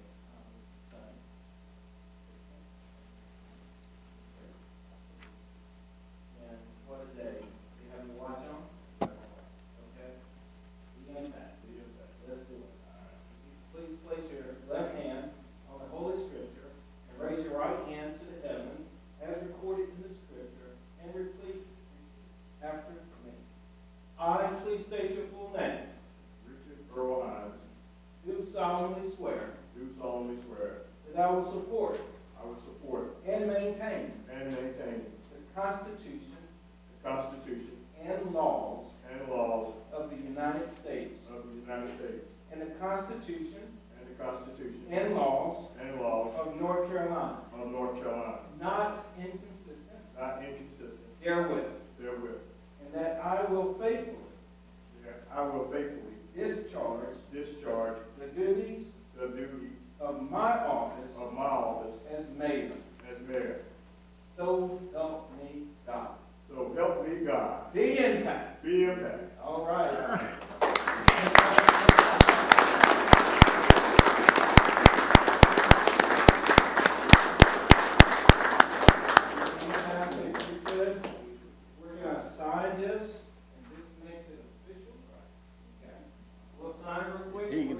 seat. official.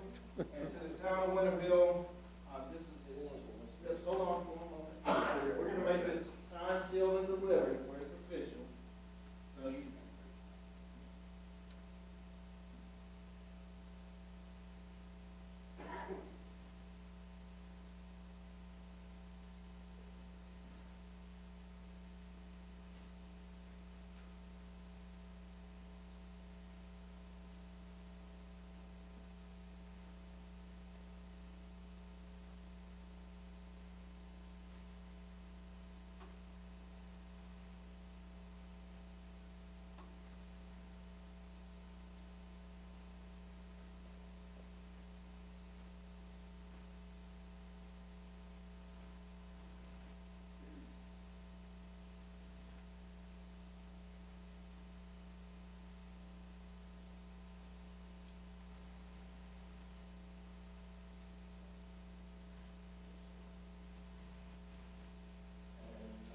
I would like my cousin to come up, Mildred, if you come up with us to take a picture.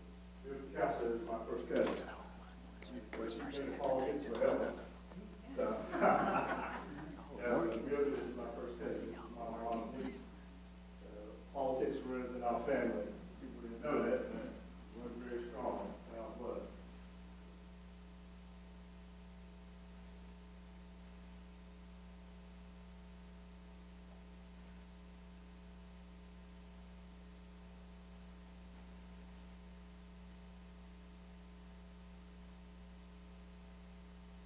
Watch it out and let y'all go.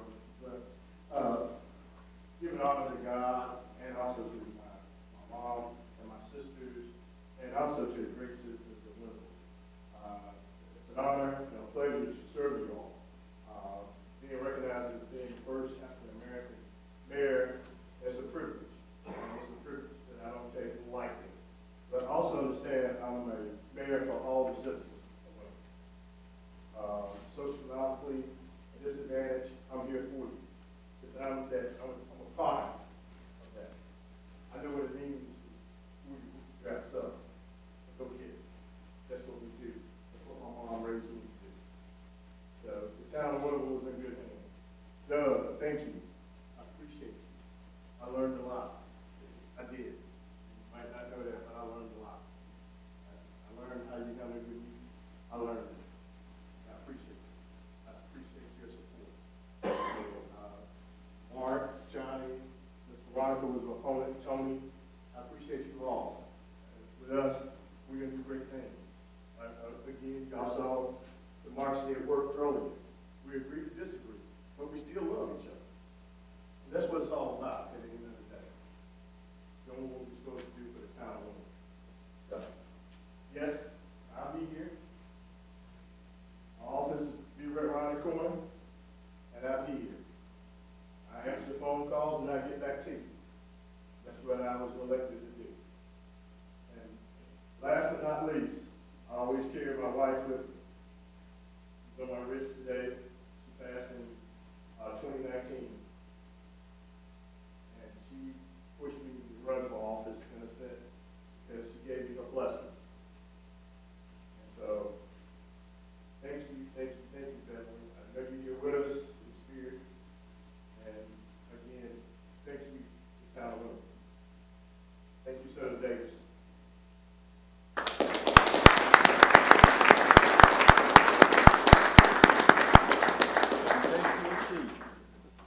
Take your seat.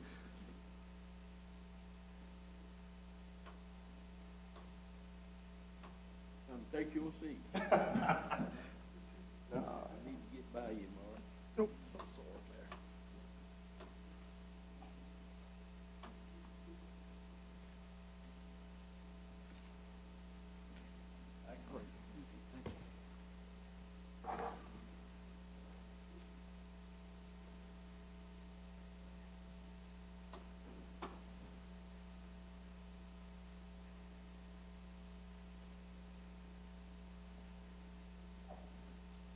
Councilman Moore.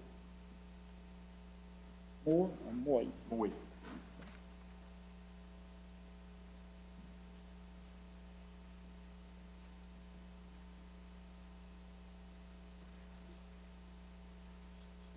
Judge Hazelton.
I, Johnny Moore,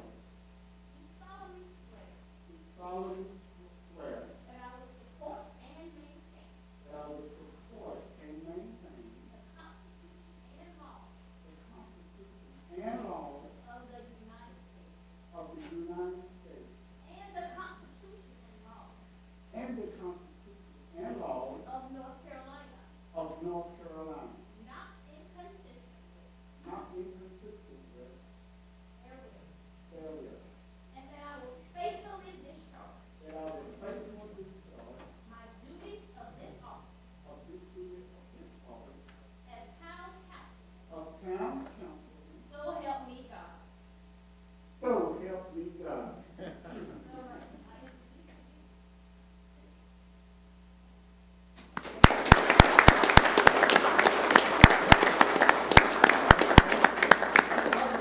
I had to ask for one.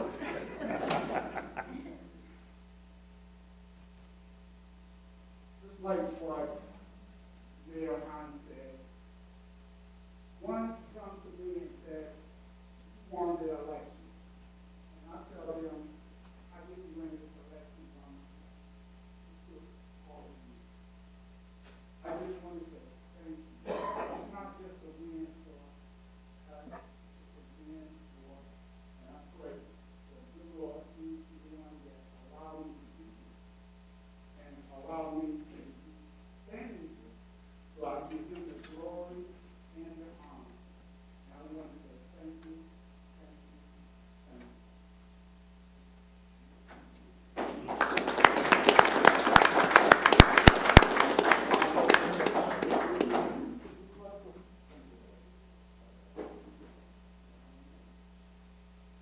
Yeah.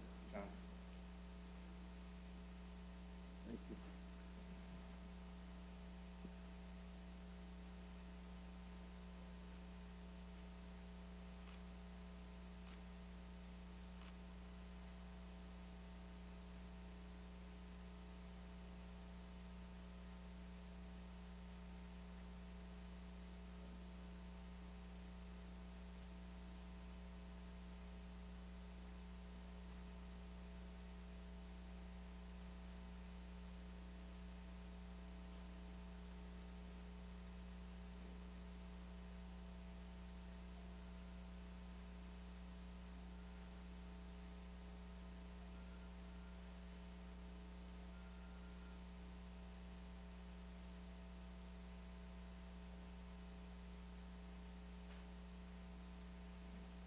Councilman Smith. Thank you.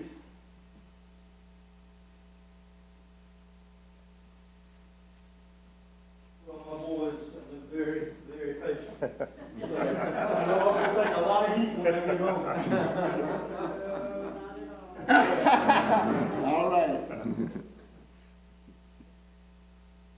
Ask Jeff Bryden Soto to do this one. Councilman, President, County Attorney, Mayor, congratulations. Thank you, sir. Thank you for allowing me this opportunity. I believe this is the second time you've had me back, so let's not end too carefully. I tell you, I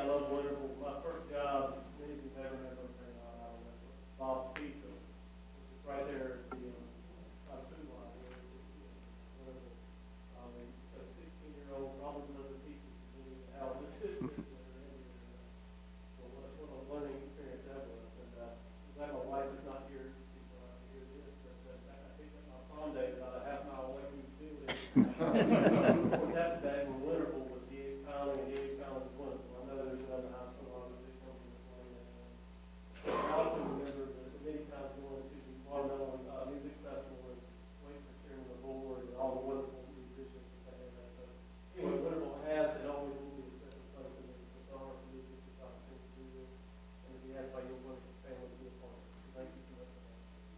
If you'll place your left hand on the Bible and raise your right. I, as you state your name. I, Mark Kenneth Smith, do solemnly swear that you will support and maintain the Constitution. I will support and maintain the Constitution and laws of the United States and laws of the United States and the Constitution and laws of North Carolina and the Constitution and laws of North Carolina, not inconsistent therewith, and that you will faithfully discharge the duties of your office, the duties of my office as town councilman, so help you God. Congratulations. Thank you.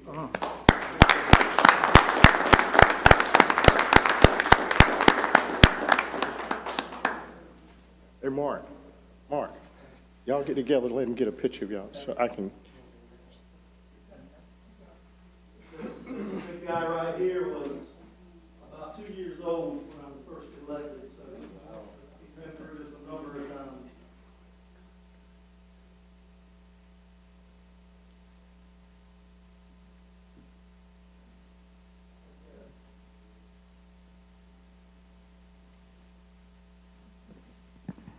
We're gonna take a little break and let everybody that wanna leave, they can leave, and then we're gonna get right back to business, okay? But thank y'all for coming out.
Did you get it? Okay, good, good.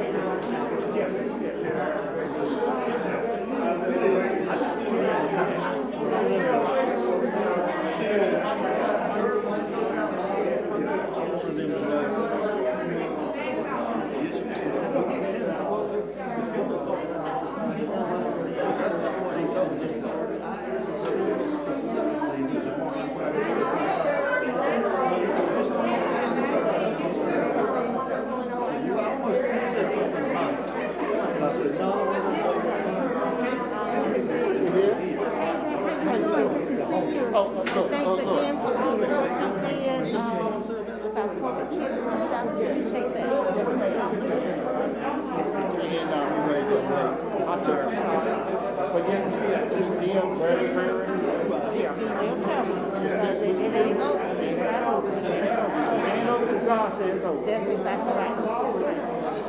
Not over until then, right? I'm putting a picture of this group. Yes, ma'am.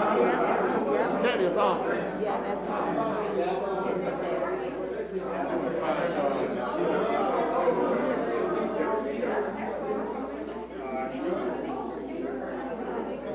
Okay, thank you.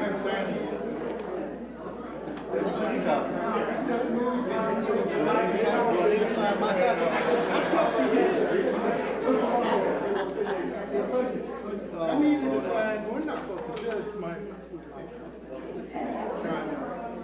You're very kind, very kind.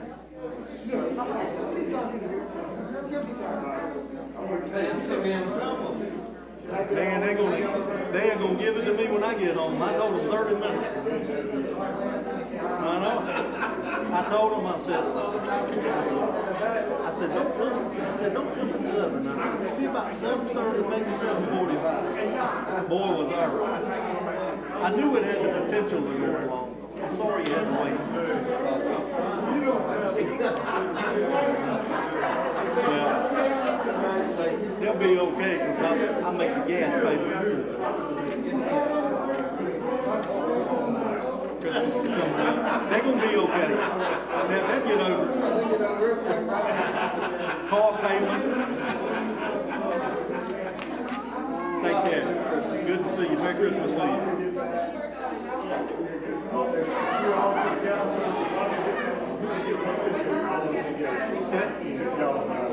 Sounds good.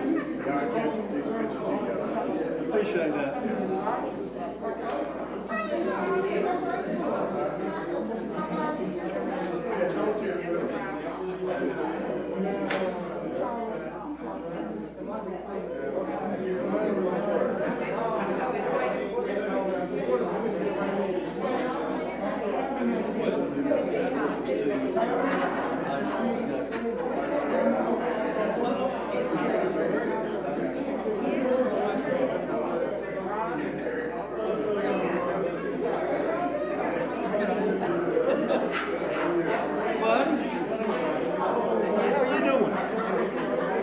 See you. Thank you very much. I appreciate that. Yes, sir.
Gentlemen, I assume you're all going to do something for that other. It's like my son.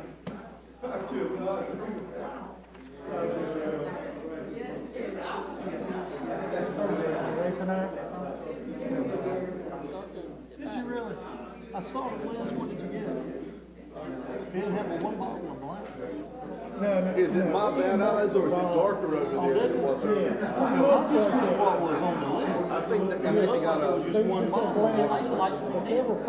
Yeah, but these two are different than those two. Each of those are here in the packet. Well, I looked at that long ago because I was going off the list that they printed out. Somewhere along the way it's been. Because I even told my brother, I said, well, they got 2 bottles of Taylor And I got about 3 bottles of liquor, but only had 1 bottle of blank. They ended up, What'd you get? it was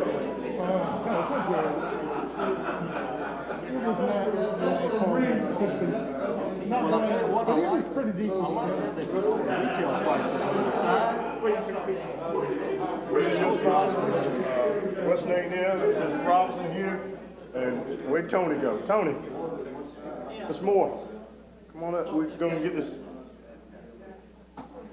Standing up, Stand up, just stand up. Yeah. Take a picture. We didn't ever get a picture of the board when we were councilman. Did we? Of the whole board, to get not together. Can you get us all in this way? Okay. All right, thanks.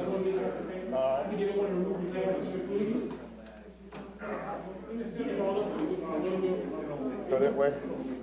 Go that way.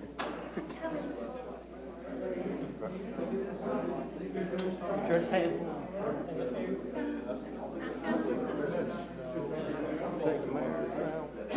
Is that yours or is that mine? Okay. Okay. Ready?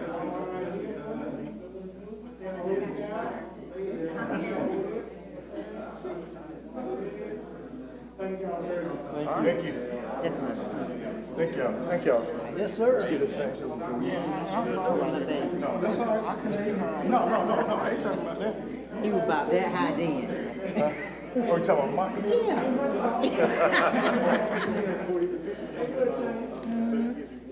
Ready to get back to work. Get back to it. Let's short break appointment of the vacant seat. I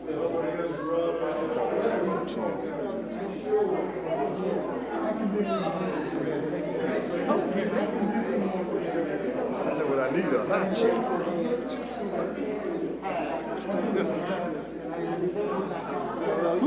It's 10 o'clock. Miss Terry. Miss Terry? Get your gavel, Mayor. Yeah.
to go against the policy that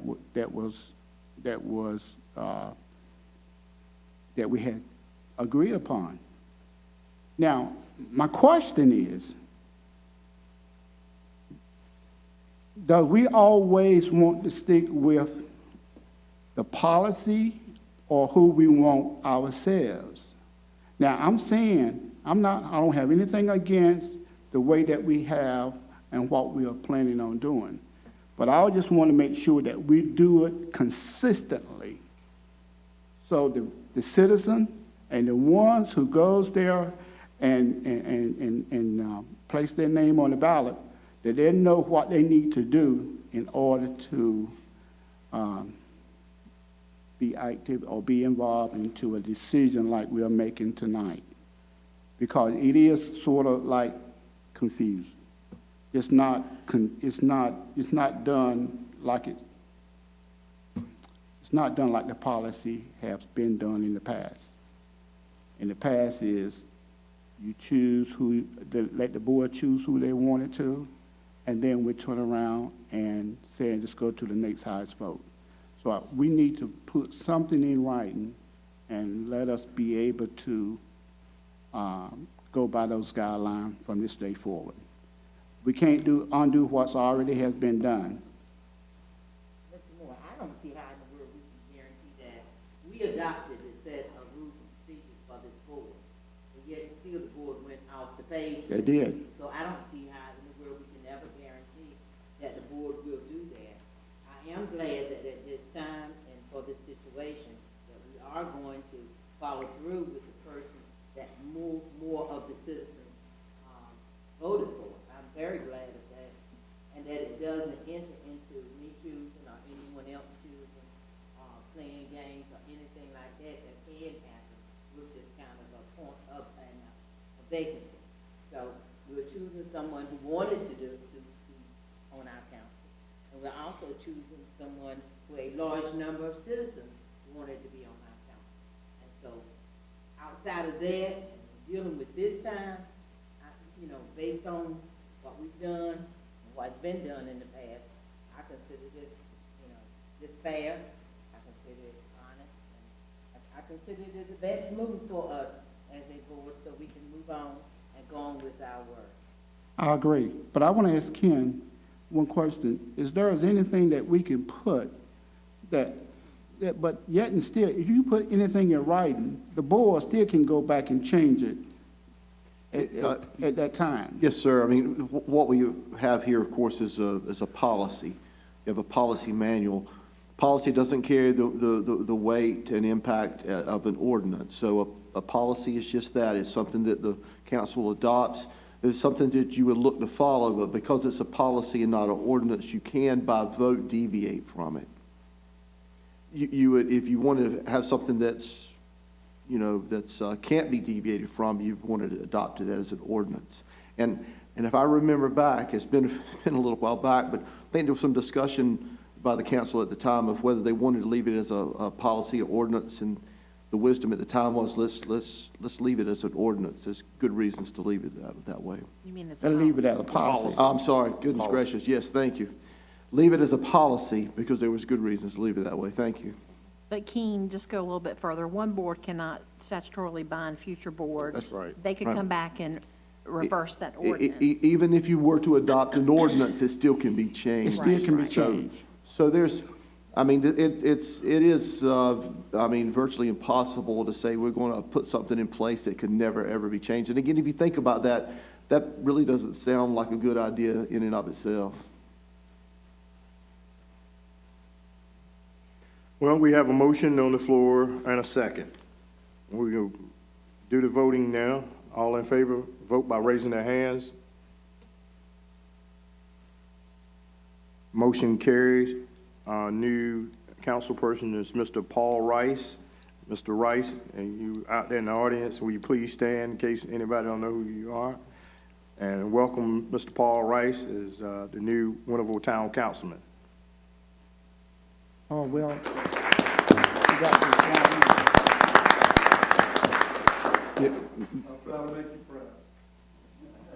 Mayor, we're assembled and you have the ability to, he's being voted in to fill the vacancy. I think you could have him sworn in tonight and have that position filled instead of waiting a month. Okay, we can, if Mr. Rice, if you're ready to be sworn in, well, let's do it. He looks excited. Just get a paycheck. Let's do it. We'll put you in this seat tonight. All right, come on up, and we'll get you sworn in. If Mr. Davis, Senator Davis is here. Senator Davis, if you would do the honor.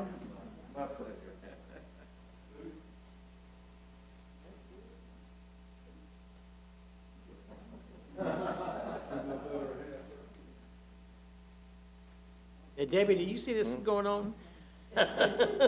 You can report. It's a Bible. Right in front. One right here. Yep.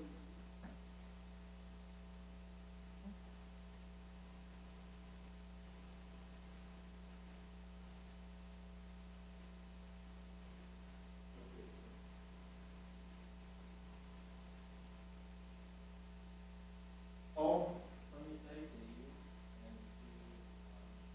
and democracy continues to take its course. Wow. And really appreciate talking to you tonight.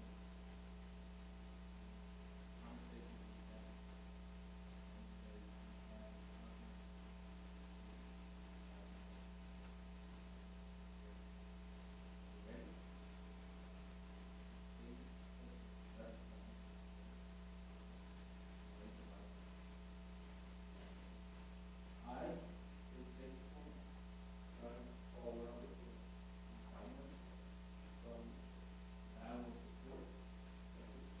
And maintain the Constitution and laws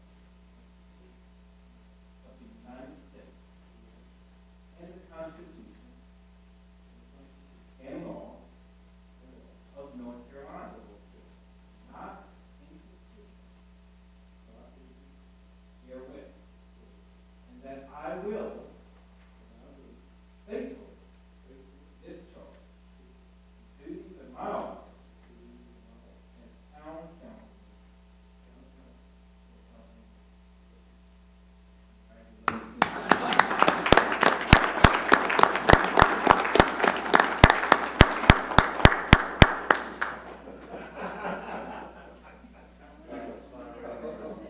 I've already messed with some. We can get together. Oh, excellent. Yeah. Perfect.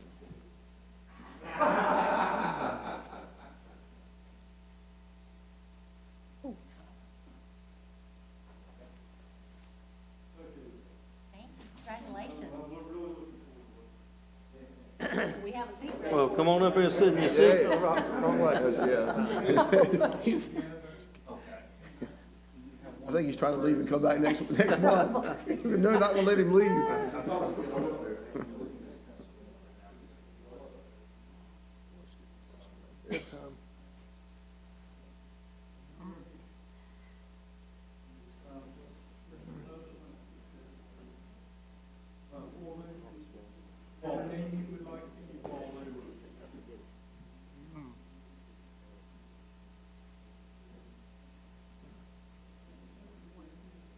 Finishes.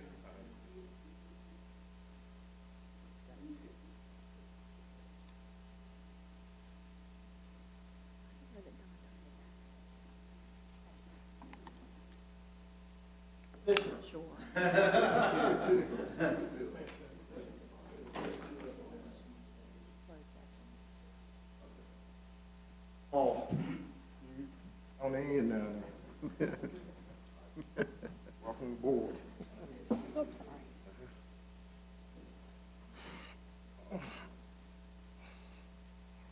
Again, thank you, Senator Davis. We really appreciated that.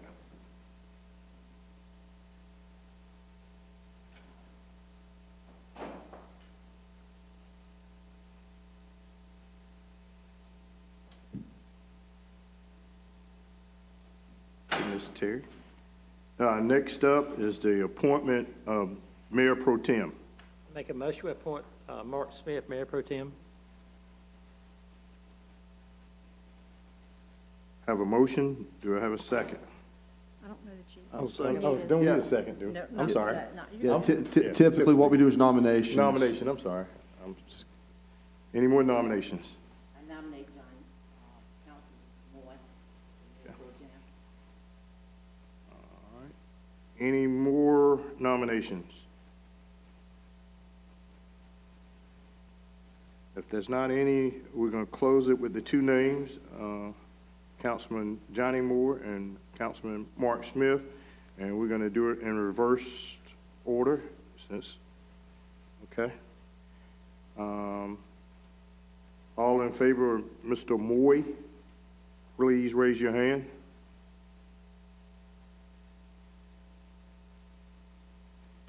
Two, okay. All in favor of Mr. Mark Smith, raise your hand.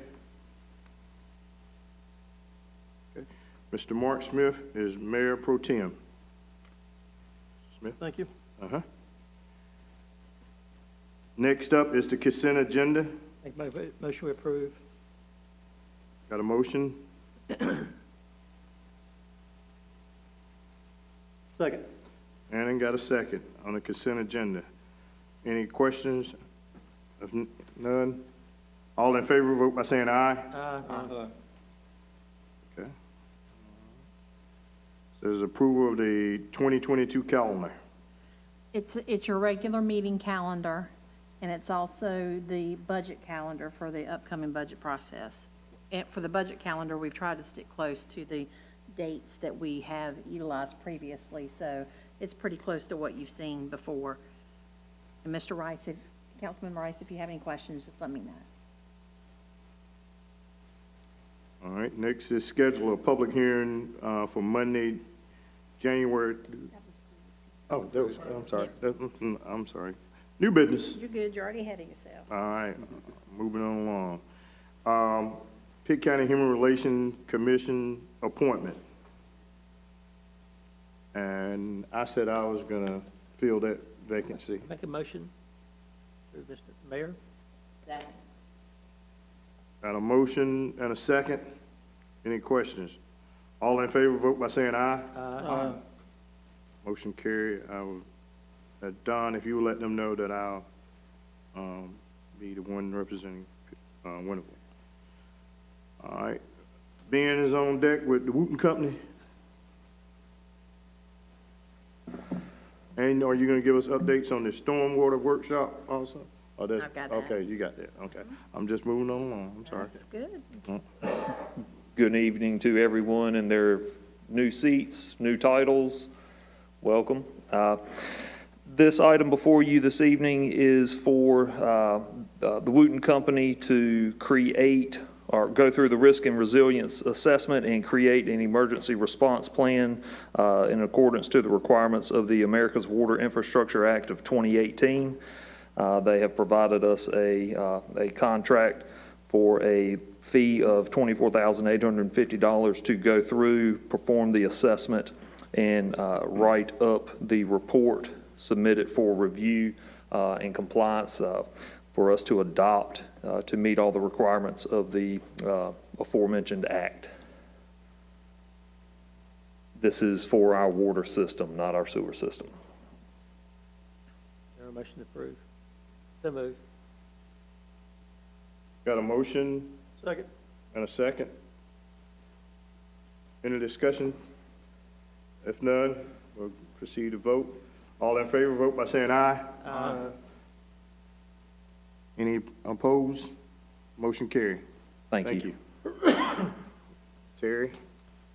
Okay, folks, we talked prior to this board, current board, taking its seat, that we wanted to work on having a comprehensive stormwater workshop, and we would bring in some folks that could help us understand the various aspects of stormwater. So now that we have the new board seated, I didn't know if you wanted to try to look at some dates or ask you all to look at your calendars, and maybe we can set the date at the January meeting, but it's time for this current group to try to come up with a date for that workshop. Well, why don't you bring us back some dates? let us see if that will fit our calendars. That- And then that way we can go from there. Yeah, okay. Okay? Yeah. Yeah, I will do a poll, and I'll send out a poll with some choices. Right. And some time choices, and you all let me know what works. That's Okay, good. all right, that'd be good. All right. Mr. Moore, update on speeding on East Main Street. I think Terry's are taking care of it, I believe. So, if you'll recall, last meeting, you all voted to install, stop signs at the intersection of, oh my goodness, Brock. No, Brook. Brook, I'm Brook. Chief, come on up. Brook, man. Brook, And East Main. East Main. Those stop signs were installed, erected at the end of last week. So I know that we looked at a complaint from another citizen in that area about speeding. I had Chief and Don, they discussed while I was out and worked on looking at the distances to the gentleman's address if you turn off of Old Tar and you're going down East Main, or if you're coming from, I guess it would be the other direction.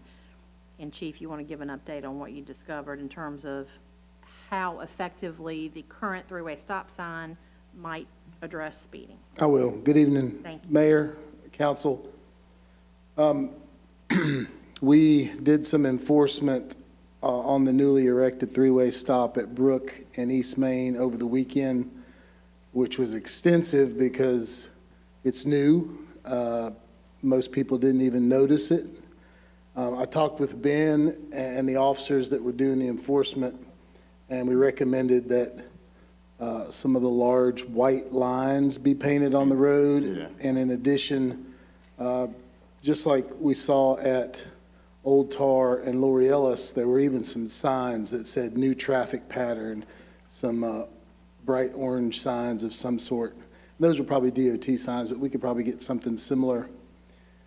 We didn't issue any tickets. It was just warnings and, information. So it's going to be maybe not as effective immediately until we get those things in place. But I would recommend before we go further with speed bumps of any kind to see how that works once it's fully adopted and it looks and is known that it's there. I agree with Chief. I think we do have some stop signs where we talked about maybe installing those flashing, I'll call them lights for lack of a better word, to try to get the public's attention even more so than the orange flags might do, that a stop sign's coming. We can also publish some information on our various outlets about the fact that there are stop signs installed there.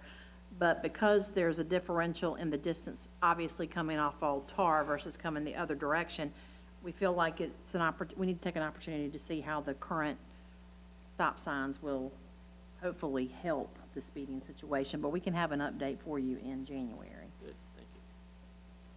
Thank you, Chief. Thank you, Chief. All right. Next up is the scheduling of the vision setting meeting 22-23. Ms. Terry? Thank you, Mayor. We usually try to have that meeting towards the end of January. If it's okay with council, I will send out proposed dates through a poll, just like we're going to do with the Stormwater Workshop, and see what works for you folks. Okay. Don, announcements? Yes, sir. We have a few announcements for this month. Planning and Zoning Board meeting will be next Monday, December 20th, 7 p.m. here in the Assembly Room. Town offices will be closed December 23rd, 24th, and 27th for the Christmas holiday.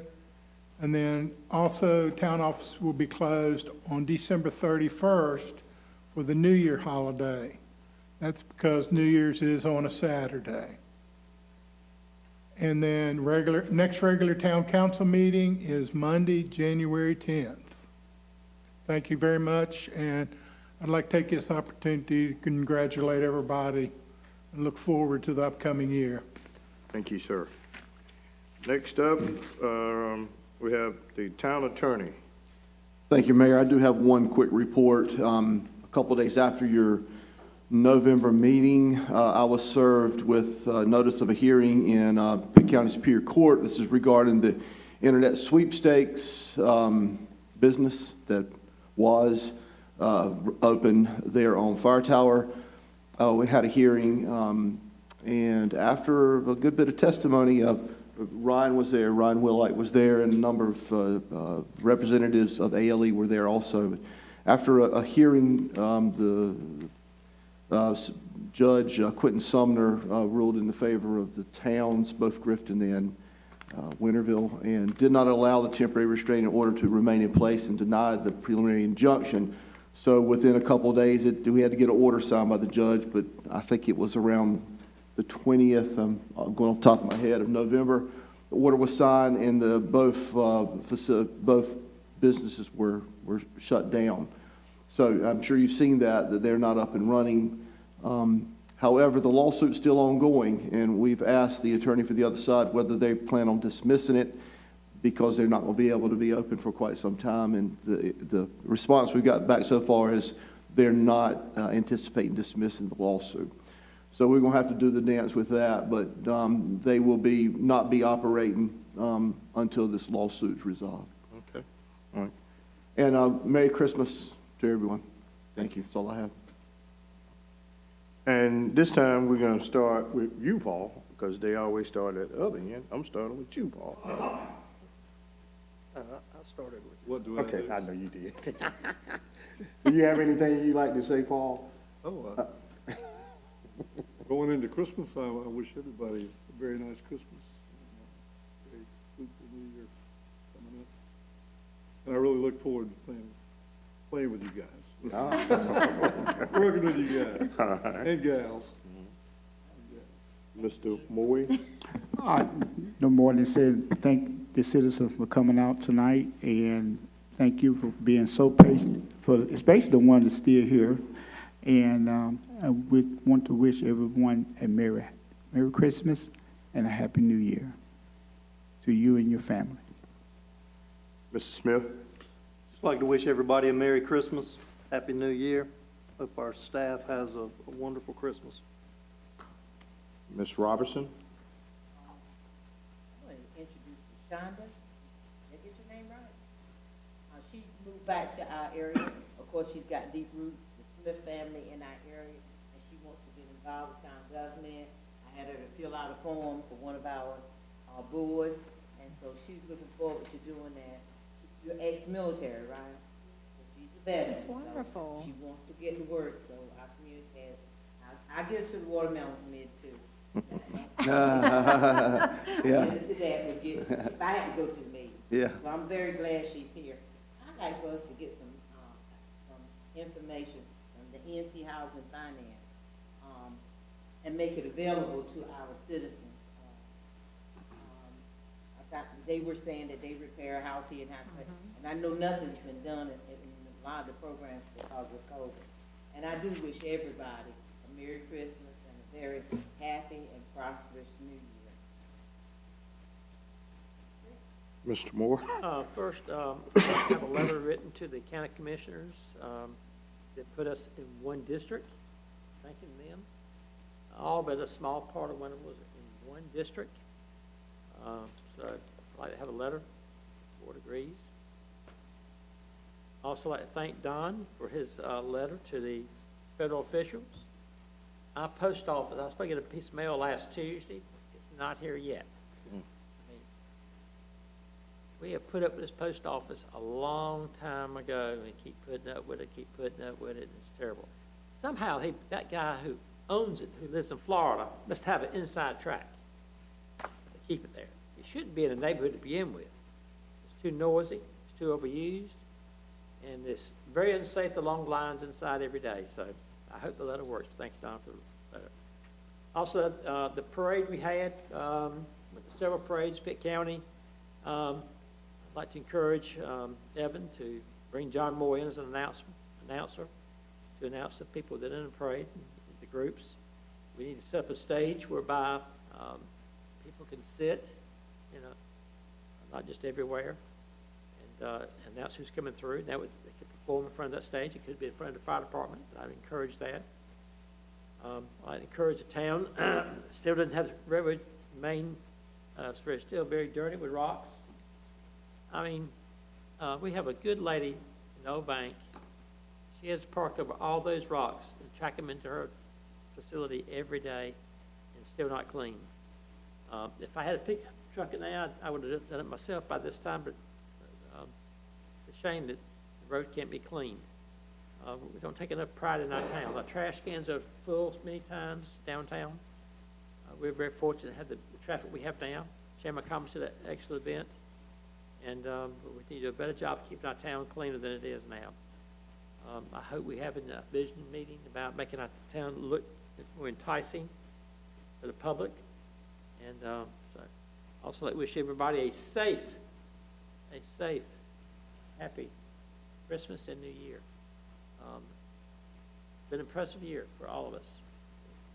Preston Town boards and the employees and what they've done this year for all this COVID. And let's all pray that it's gone soon.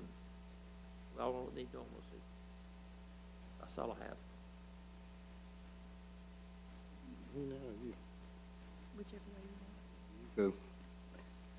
I just want to congratulate this current mayor and council. I look forward to working with all of you. We have lots on the table. December 1st, I am proud to announce I completed 32 years in local government. Still having a lot of fun. Oh, thank you. I'm still having a lot of fun every day, most days, all the time, and so I look forward to continuing that with those of you sitting here and with staff. So Merry Christmas to everybody. I hope everybody has a safe and wonderful holiday. We're all planning something for our mayor. We are, yes, we are. And also to, I just want to thank everybody for the vote of confidence, as I said earlier, for being voted in mayor. It is an honor, and like I said earlier, I don't take it lightly. Looking forward to working with this council. I think this is a good council. I think we're going to get some good things done. I'm looking forward, as we say, making Winterville a slice of the good life, and that's what we're going to do from here forth, going forward. I want to thank Mayor Jackson again for his years of service. 24 years, if I'm not mistaken. 24, yes. 24 years. You know, if I can only do half, I'll be all right. I'll be okay. But again, thank you to the citizens. Merry Christmas to everyone, to the staff. We appreciate what you do day in and day out. Like Mr. Moore was saying in the streets, but we know that, you know, right now we're operating on half capacity. But we will get there. We will get there. But thank you for your hard work on half capacity.